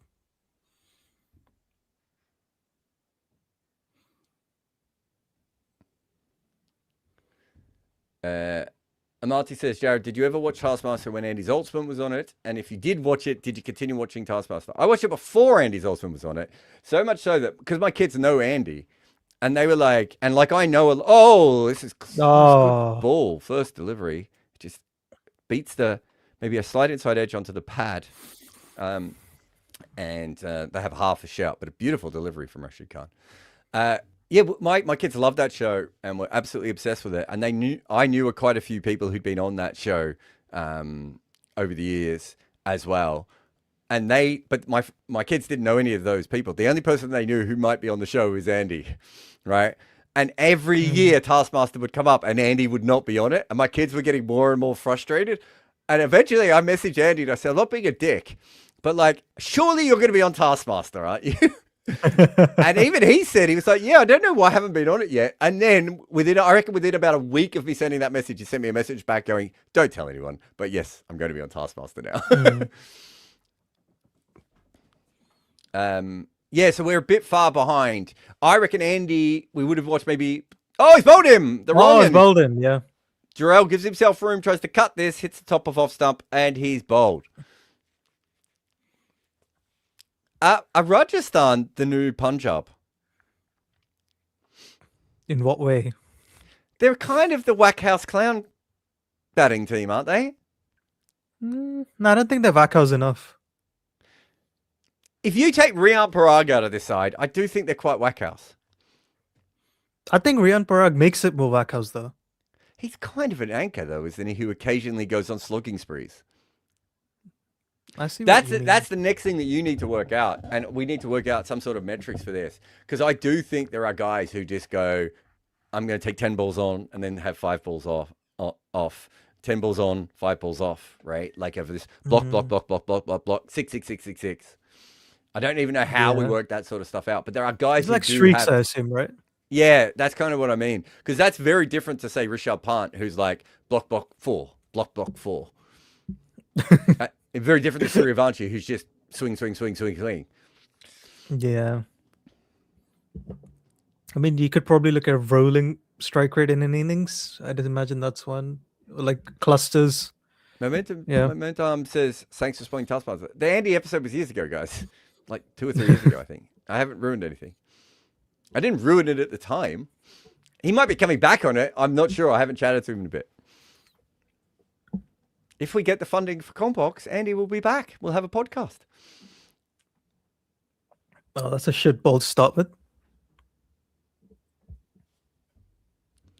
Gian says, don't take away from our clown batting order achievements. LSU are the best at it. No, I don't mean it in that way. What I mean is, we're not talking about the quality of the batting. We're talking about the spamming of the sixes or attacking shots, really. That's what we're talking about. Yeah. Oh, he's bowled him. He's bowled him! Another one. Oof. Well, Donovan Ferreira, who's, to be fair, found some pretty good form at times this year. But again, you don't want him in the 8th over, do you? And he's not. Did he play on the wrong line there? It's a good question. Oh, I don't know what he did. He might have tried to flick that on the leg side from off stump. That is a... He hit a 4 the ball before. It was a little bit short. He kind of stood up and whacked it away. Yeah. Let's have a look. Yeah, it was on off stump. And you're right. I think you're right. He played the wrong line. But also, he's trying to play that to leg as if the ball was angling into him. And I think the ball was more outside off stump, and it straightens. Anyway, it's a beautiful delivery, but you're right. It was not very well played. He's not going to want to see that a lot. 104 kilometers an hour, though. You probably shouldn't be missing that if you're an overseas batter. Having said that, Ferreira is not made for this role, so I'm not having a go at him. Dasan Shananka, I assume? No, Shubham. Shubham who's in. Yeah. I forgot they have Shanaka as well. Another all-rounder. I mean, he still bowls for Sri Lanka, doesn't he? Sure.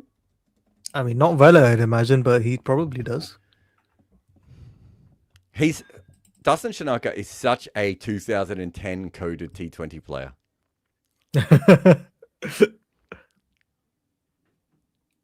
Every team wanted a Dasan Shanaka back in those days. Everyone wanted like Ravi Bopara or Luke Wright's bowling, or I'm trying to think of like other versions of that, right?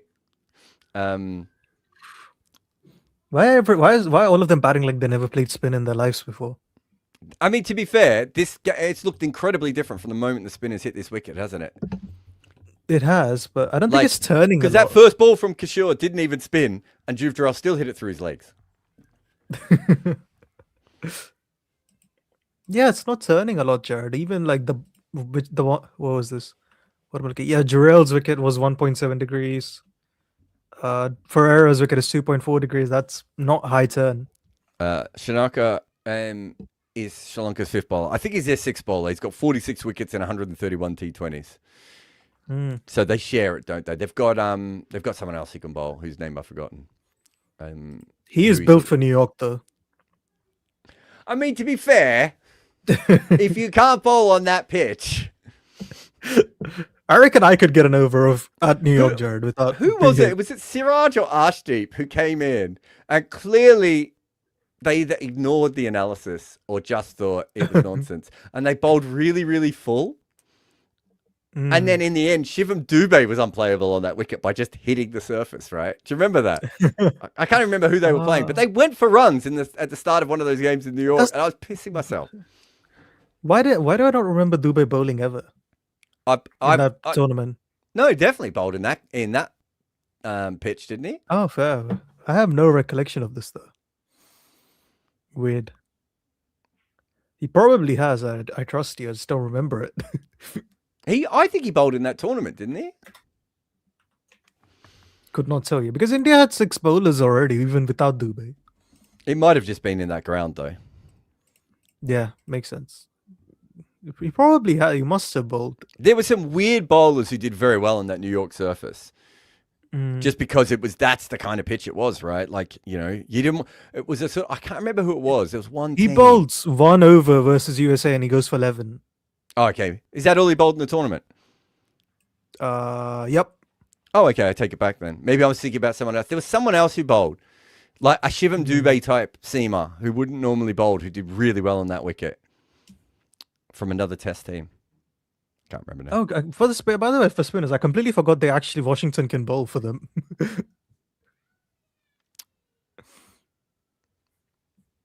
thought he bowled more than 1 over in that tournament. Do you mean Othniel Bartman? I did not. No, he's a bowler. The one I remember the most is for Canada when Dylan Hayliger just came in and was just like this is my pitch. If Dylan Hayliger would be the world's best bowler in T20 cricket if he could just bowl on the New York wicket. I can't remember the team. There was another team. So it was India fucked up in one game by bowling way too full on it. And then other team started bowling their spinners like at the end at the 6th over. And you're just like, what are you doing? You don't need to do this. That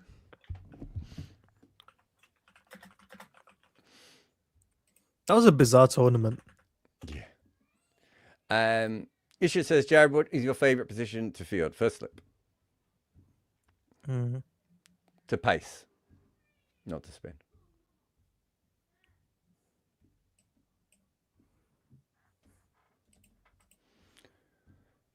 Feels like this is just going to go nowhere. Are they going to get bowled out, though? Or are they just going to piss about? I think they're going to piss about. Piss about.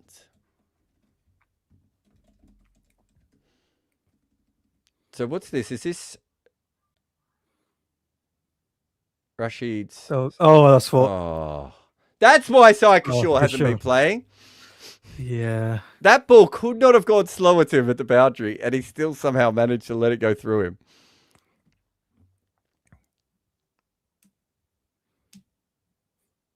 Oh, God. Darryl Mitchell doesn't play New York, though, right? Because New Zealand's in the West Indies group. Darryl Mitchell bowls in the previous... I reckon Darryl Mitchell bowled the 20th over for New Zealand in the 2021 World Cup in one of the games. Oh, or was it 2023 in the one-dayer? I promise you Darryl Mitchell has been a death bowler for New Zealand. I don't doubt that because New Zealand will do those things. Yeah. I can't remember where it was or when he did it. I actually wanted us to do foot marks on punts decline. Wouldn't it be less of an evolution and more of a Devolution. I think he's asking, how do you evolve to be shit in white ball from being one of the best white ball talents in the country? I don't know. I used to blame Ponting. I Yeah. don't know if I could still blame Ponting anymore.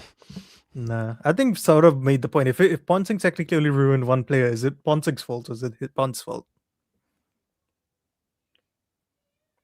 Yeah.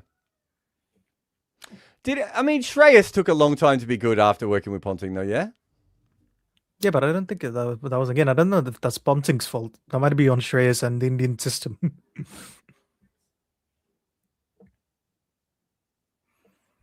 They're having a review on this. I thought there might have been a little bit of bat on that. Mm.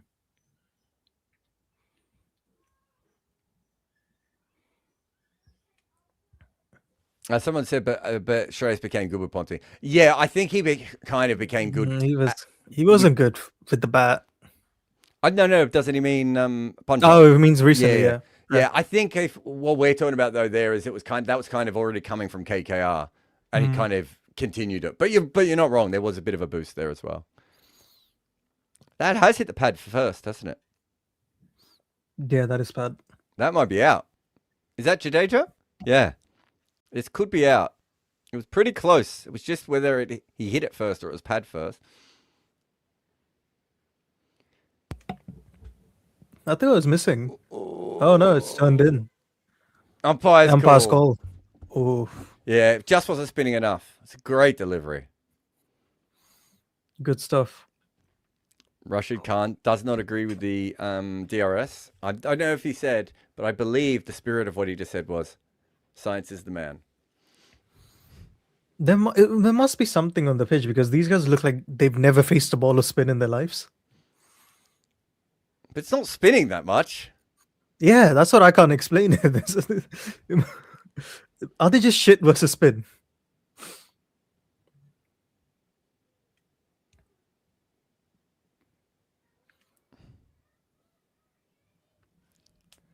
It's a beautiful delivery, that one. That is a good ball. Do you know, like how in the IPL, like, so with spinners, how there is the optimal amount of turn batters like.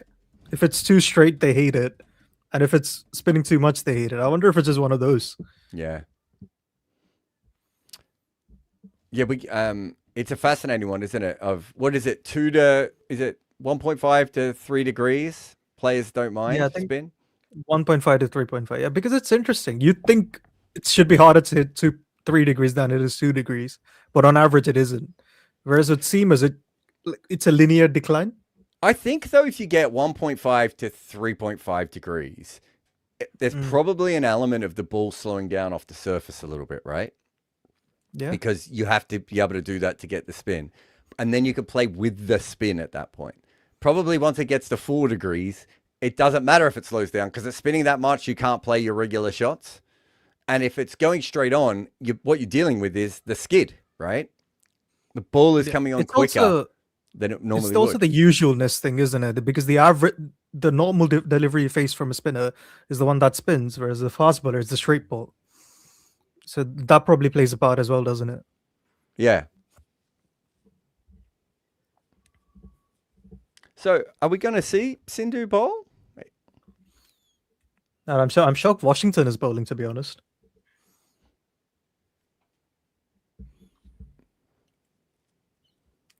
What are they? They're 11th over. I would have just thought you're that far ahead in the game, and they're not playing it pretty well. Even giving him one over after a Rashid Khan over, right? Just you're not going to get better treatment than that. Then Rajasthan aren't about to try and hit a player for like 20 runs.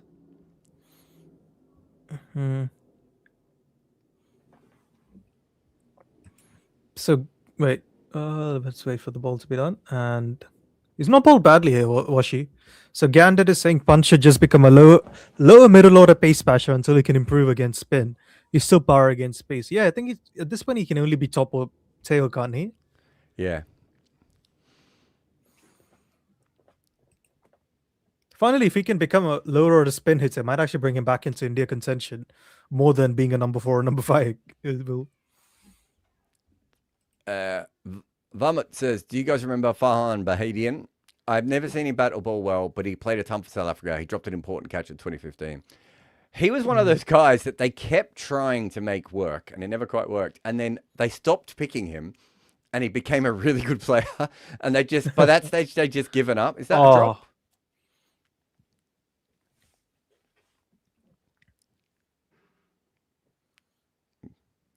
Backed away, and I don't know. Still can't tell if he dropped it. Again, I think he expected he it to dropped turn, it. and I it's can't not tell turning. if he hit it. Yeah, Jared, with that, like, did Jaddu expect it to turn and try to cut it, but it didn't turn? It's good. That one turned. Yeah. It's got picked up a 4. Yeah, so the Haitian is really interesting, and I tell you exactly. And the reason I took this comment is because Varun is going to hear this. He basically turned himself into a finishing anchor late in his career, and there was a point at time which he had. I think over 3 years, it was before the SA20, so it was whatever the previous league was called. He had at one stage an average of 150 at the death with a strike rate of 180. And I tried to get him into our side at St. Lucia because we needed another player, and we needed someone to bat down the order because we had Darren Sammy, Kyron Pollard, I'm missing someone else that we had in that position. And so we had a bunch of guys who could hit. And I was like, what if we just got a guy who could get them on strike and would not go out if they go out playing the big shot? And everyone said, are you kidding me? There's no way we're getting him. But that was because I don't think people realized how good he'd got towards the end of his career. But yeah, he got picked a lot and just never made a run. I just think he was a guy who just took a long time to become the player that he needed to become, and then when he did, it was kind of too late for him. I mean, his record's not bad. He averaged 30 with a strike rate of 97 in his era in 1 days, but he probably T20 cricket probably wasn't his thing until very late in his life. Never played a test. What was his bowling like? Virat Kohli. His cricket for, what was it? And that's a 6. Good hit. Yeah, good hit. What was this? Cricket for description is an underrated all-rounder at the international level. I would say a non-existent all-rounder at the international level. A decent bat. Yeah. Probably ODIs more than anything else. I'm looking at this. Bowling, 59 games for 14 wickets, an average of 51. Yeah, that's bad. Who's written this profile? Firdaus, come on. And his bolt. Another one. Rashid's on a tear here. 15 or 14 for Shubham. Yeah, so GT will help themselves qualify. I was hoping today would be like a humdinger because it's 2 good teams, but it's been a dog shit game to watch. It's really bad. I feel for Rajasthan. Like, they just needed the rest of their players to be average for the rest of the year to make it, right? Yeah. So if GT win, they'll be first or second, they'll be second most likely, yeah. That's pretty crazy. Good. Yeah. Although it's not sorted by win percentage. I do, true. But they will also go into the positive on net run rate. Yeah. By a decent amount, it looks like. If Hobart once has said, any which way I can access true averages of strike rates. As we said, we have given it out several times this year, and it has crashed it every single time. We just can't give it out anymore. Streamlit cannot handle it. Yeah, we are working on an app, a proper app that will come out that will be much more robust. But there's no point us giving it to you guys. Literally, within 10 minutes of us giving it out, it just dies again. Yeah. We'd love to give it out. We want people to use it. But at the moment, we're not there.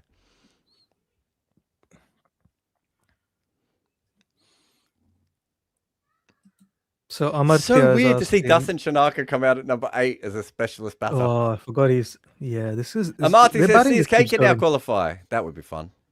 So can CSK now qualify? Hey? No, she's asking, can they qualify, right? Oh, I thought it said they can. Oh, yeah.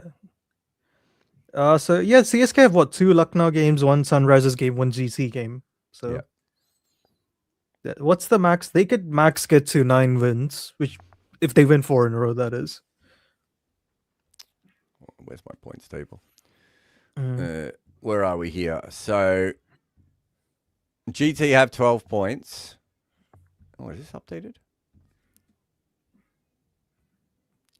Yeah, so they go to equal first, and they'll be behind Sunrisers on net run rate, so they'll have 14 points. They play. Bloody hell, he's a dahad. Yes. When will you be done? When the game finishes? When? Half an hour, 40 minutes. Why? Me and Clem are playing table tennis. Oh, good. Good luck. I hope you beat her. No, she went down complaining and throwing the racket. Well, if she throws the racket, she's not allowed to play anymore. That's how it works. Until she can make money and buy her own table tennis rackets.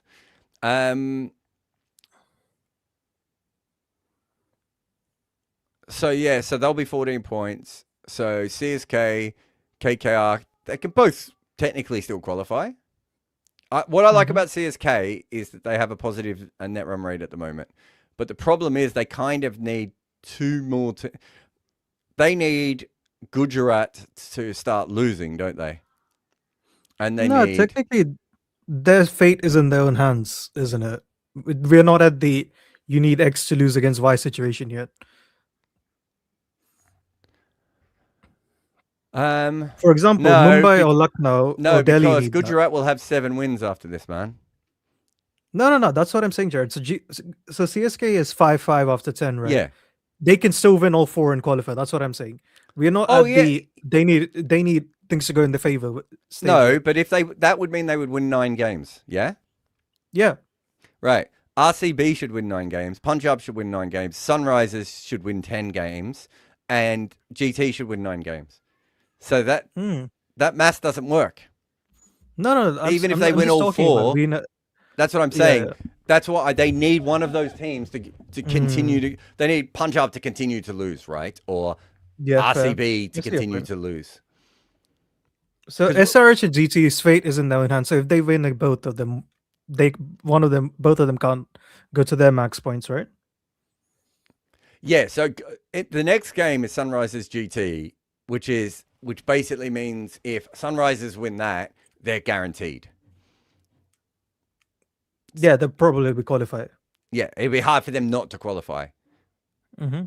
And if Gujarat win their next game, they are still not really guaranteed, but they give themselves a good chance. And then they've got KKR and CSK coming up. Mm-hmm. Yeah.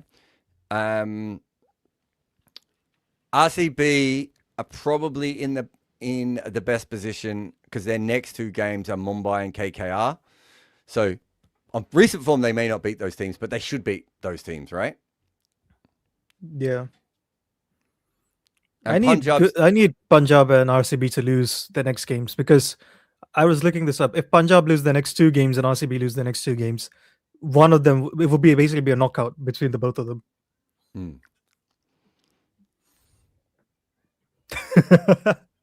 Code Noob is asking, are you a net positive or net negative father? What's your true parenthood strike rate? Well, one of my sons keeps coming in and telling me to tell off all the other kids, and I'm like, what are you gonna do? Send them in here, and I'll tell them off on screen. So what's your true insults per ball ratio? Yeah. No, if she throws a table tennis bat, she doesn't get to play with table tennis. That's my ratio. Wait, she throws the table tennis bat? That's what she was getting told off for, and she was crying. Just don't throw the table tennis bat. Why would you pull holder now when spin is working well? And you've got a right hander out there now, so you don't have to worry about the left arm thing, which I wouldn't worry about. Surely this is the time when you get Sindhu in, right? Yeah, like I don't get Gill. This is again one of those things people will slag boffins off, but you should be bowling left arm finger spin now. So Hobart Monster is asking, what happens to Gill the batter in T20 as he does not play for India? Yeah, I wouldn't have him as part of my plans going ahead. He wasn't in a second 11, right? When we did ours? I don't think so, no. I mean, we didn't have Jaiswal either, to be fair. No, and both of them would open for a lot of other teams. It's just India's got a lot of options, right? So which 11 is Gill opening in? Third? Probably, yeah. Yeah. Who are our openers? We had Arya and Vaibhav. Yeah, I would probably still have Gill ahead of Prab Simran. Yeah, fair. Would you have Sai ahead of Prab?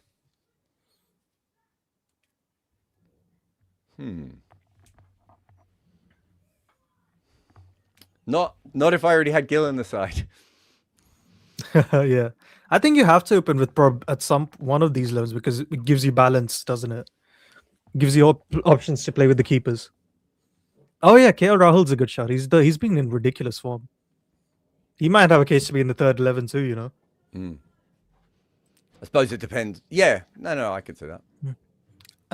Unknown nobody. I'd take Karan Gill ahead of Karan Jaiswal in T20 cricket.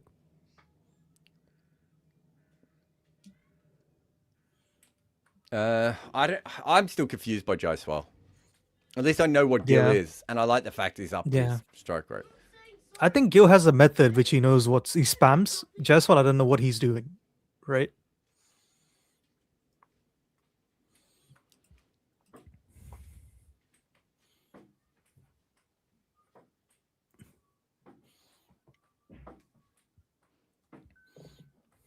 It's funny, actually. They're not that far behind the rate. Jaddu was 10 off 2, wasn't he? Yeah. He's definitely gone back to being himself since then, hasn't he? Yeah.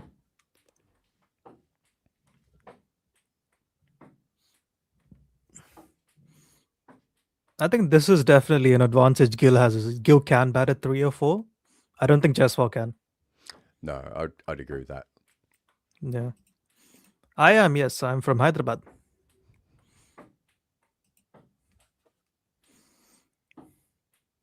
But Sunrise is not your team.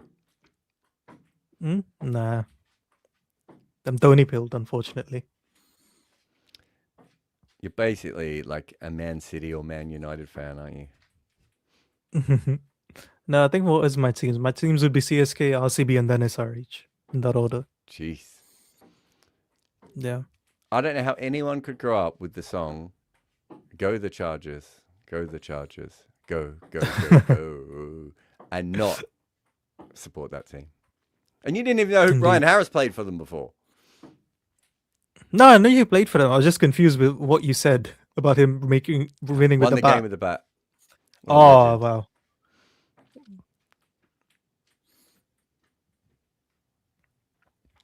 I remember that because it was one of the few times he ever made runs, and he was one of the cricketers who changed my thinking on all this, because my whole life I was told Ryan Harris was an all-rounder, right? And a bit like how Fadosh just wrote Bahadian down. It's like, and then you look at the numbers, you're like, well, you're not an all-rounder if you take 14 wickets in 59 games. And it's a 6.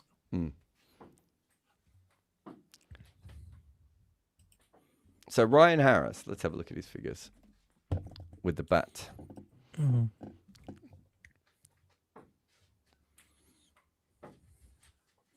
He ended up averaging 21 in Test cricket, so I'll give him that. But he averaged 20 in first-class cricket, 12 in List A, and 10 in T20s at a strike rate of 103. Oh, that's scout. Yeah. It feels like he's going to get wicket every ball. Yeah. Are they reviewing that? So Prashant is asking my favorite junior India movie. That would be Adurs. We're just getting review on that one as well. Yeah. So what is this? Hobart Monster is saying, I guess 2010s would have suited Gill's play style. Yeah, no, it's not even his issues and his playing style. It's just that India has so many talented openers.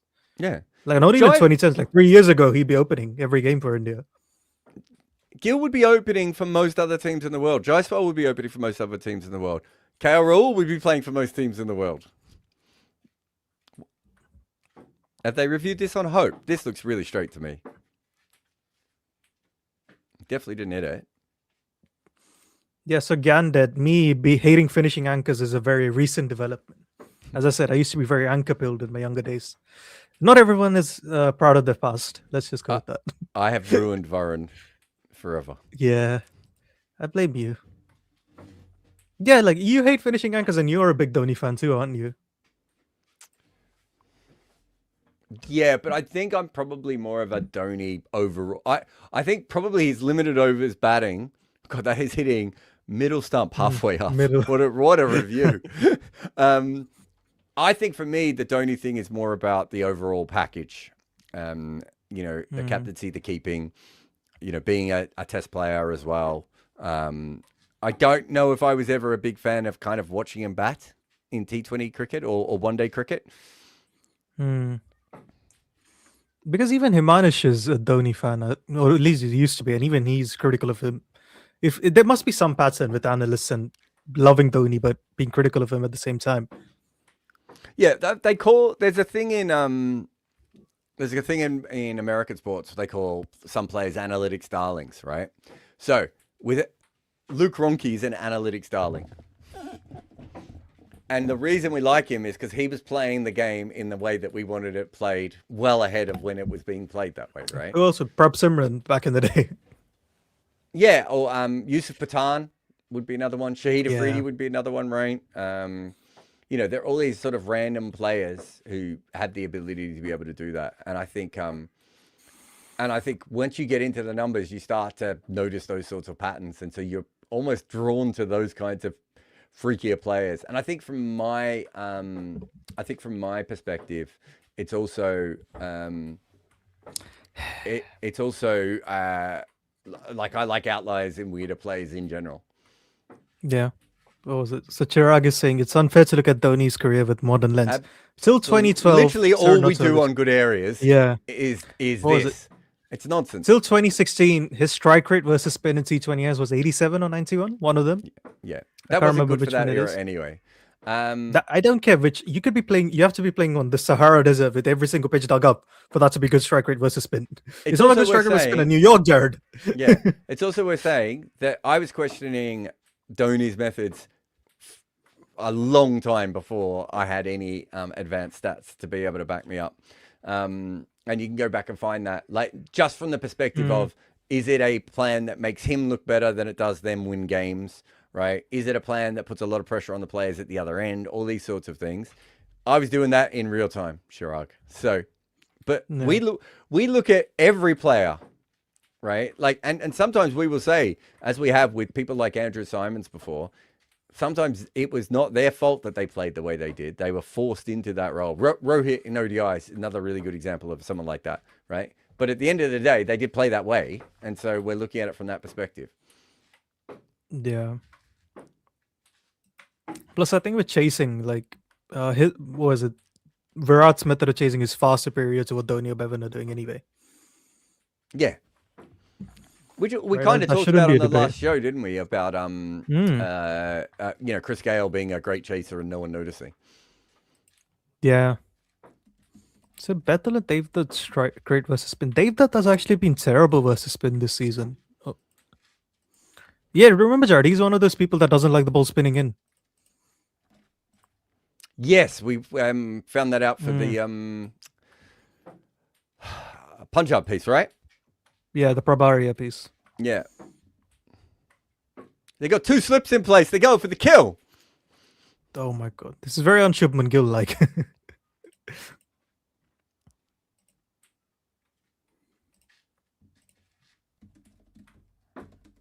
Has Jacob Bethel actually played a lot of spin this season? That's what I'm wondering. He's barely lasted past the 3rd over, has he? Do we know when He Phil has Salt not. is due back? I thought he was.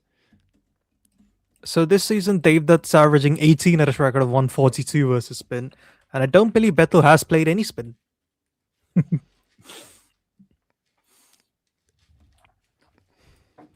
Bethel's it's been bizarre how quickly he's been out in all these games. Yeah. Like, it's one of those things where I would almost say he's not, I don't know. Like, sometimes you're like, oh, he's in form or he's not in form, but he's going out or he's not going out. I don't know if he's faced enough balls to make a good, like guess like on the his Abhishek form. in the T20 World Cup thing, right? Yeah. Like, I'm not sure I could say he's in or out of form at the moment. It's Greg Chappell, right?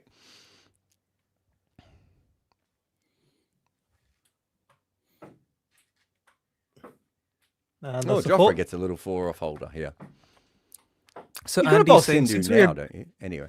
You have to, yeah. So since we agree CSK have the least talent, why do you think they punched above the weight? Sant, Ellis, Matre, Khalil, Ghosh, and Dubé/Brevis out of form. It's an interesting question. Yeah, I don't know if I have a great answer for that. I mean, I think Sanju they're as Samson's bad had a as everyone else ridiculous does. season. I just think that they're. Mhm. I would probably put it in a different way. I would say that they're just early. Like I think I think talent they're- is fine with them. They're just not quite at that level to get the most out of it at the moment. I think they're distinctly mediocre. Is the best way I would put it. Let's have a look here. So Sanju's had a great season where I think every time he's done well, CSK have won. They Yeah, bowled that well. helps. Kumbo just stepped up big time for them. Oh, I can tell you think why they've he's- done well. It's yeah. basically their bowling, isn't it? They've got what? Yeah. 6 guys averaging under 30 with the ball, none of which have gone for Yeah. any runs. Yep. After a pretty bad start to the season, I would have said with the ball. Mm. So yeah, if this is the thing, it's a bit like what we were saying with KKR before. KKR have won a couple of games on the back of 2 things: Finn Allen and Chakravarti and Narayan coming together. So for CSK, if you can get 3, I'd say Samson's maybe won 3 games with the bat. Does that sound right? 2 games? I think it's Certainly 4. the 2. no? Oh no, did they No, lose it's one you of them? 3, He yeah. made 100. I think no, they won both of them. Yeah. So he's won 2 or 3 Yeah. games on his own, and then you put that together with a bowling attack. Oh, he says, Oh wow, is that? Oh my god. Did that hit him in the face? Oh, they missed the run out. Yeah, but did the ball hit Oh, dear. Rashid in the face after it? Oh, that's bad. Did they They've even missed go some- to Russia? I thought they went to Sai Kishore. Oh, it did. I think he's holding his chin. So okay, so Oh yeah, Holden kill has comes been in, good for them. It, Oh, we can't it forget hits Jamie. Jofra. It hits Jofra. Jofra thinks he's going to get bowled, so he's looking at the stumps. And then the ball goes to the other end, and oh my God. And Rashid just falls over when he's catching it. And when he falls over, he then punches the ball back into his own face. Yeah, well, we also had Jamie, Prime, Imran Khan, Overton doing well for them. Yeah, heaps of people, right? Yeah. Overton's been good, but Akil, Kambodge, Mukesh Chowdhury's bowled well when he's been around. Noor Yeah. Ahmed started to bowl really well. You know, Gujarat needs been good. hilariously, the 2 that haven't worked are Henry and Khalil was that a Ahmed. wicket? Oh, sorry. Let's have a look.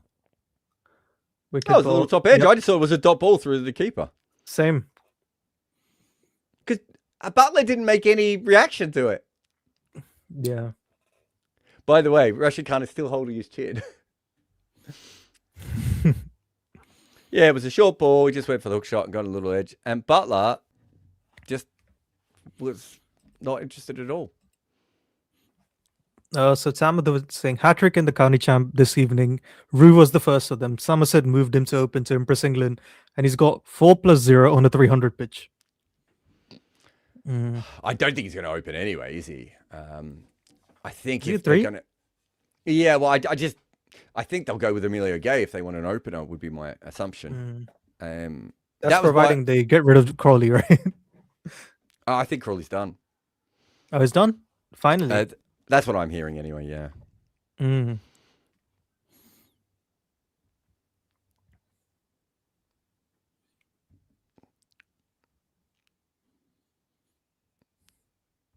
Yeah, so I think if they're going to open, but I understand it. This is not having a go at Somerset, but that's kind of what you have to do, right? You have to try to get them into a position where you, where they're a better chance of playing for England. Like I'm not against that, but yeah, it hasn't worked. Whereas Emilio Gay averages about 40 opening the bat. I know he's batted first drop a bit as well.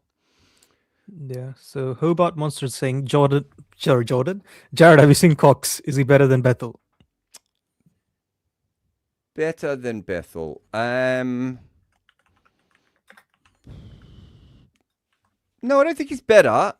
The one difference is I've seen a fair bit of Cox, and I would say that he knows.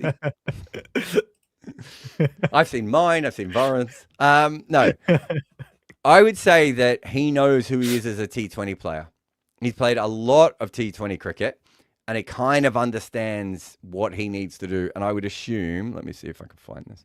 I would assume as well that he's pretty flexible and has multiple Jordan positions. Cox. Have you seen his Jordan Cox's 100 record? What is it?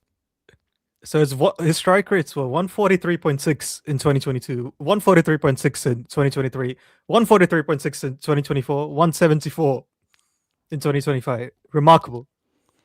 So Jordan Cox has batted.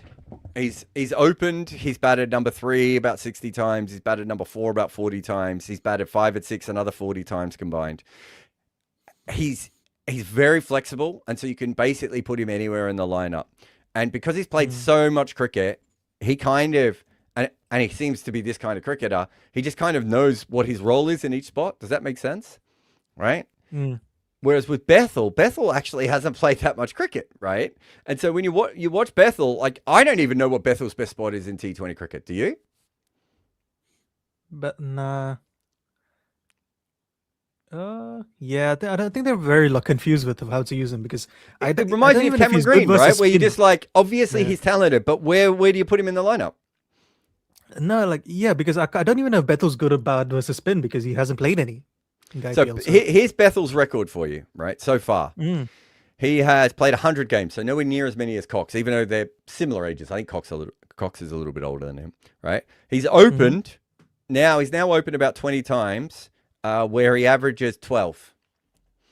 Oof. Right? So let's just say for the meantime, we don't think Jacob Bethel's an opener, right? Made a couple of runs at times, but not an opener, right? First drop, he averages 18. Okay. Right? So again, this is from 16 games. So it's about the same sample size. He's batted at number 23. He's batted at number 5 23 times, where he has made runs. I would guess if you wanted me to push it, he should be batting at 4 or 5. And he's not been terrible when he's batted at 6. But everyone keeps batting him up the order. And this reminds me of what used to happen with Cameron Green, where Cameron Green had like a spot where he could bat in limited overs cricket, and he never batted there. They batted him everywhere else. So I don't know if we know that much about him at the moment. But if you're asking me who's more talented, Bethels is more talented. But I think Jordan is just a player who knows his game. So I was just looking at Bethel's numbers starting versus pace and spin. So in his first 10 balls against pace, he averages 19 at a strike rate of 113. Okay.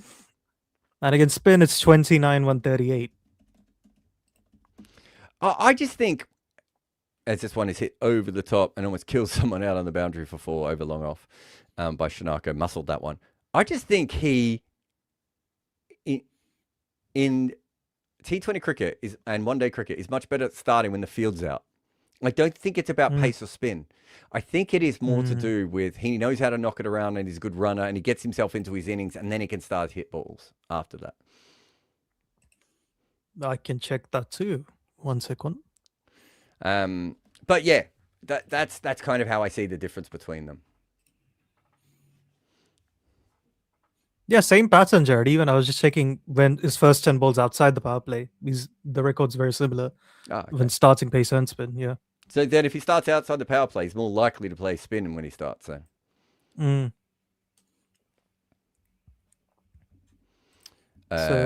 Absam says, your future Fab Four. Okay, so here's the most important thing that you need to know. The Fab Four was a fluke, and we've almost never had anything like it ever before. What is it? They must have debuted within 2 years of each other? They're all born within like 2.5 years of each other, aren't they? Yeah. Born and debuted, isn't it? Yeah.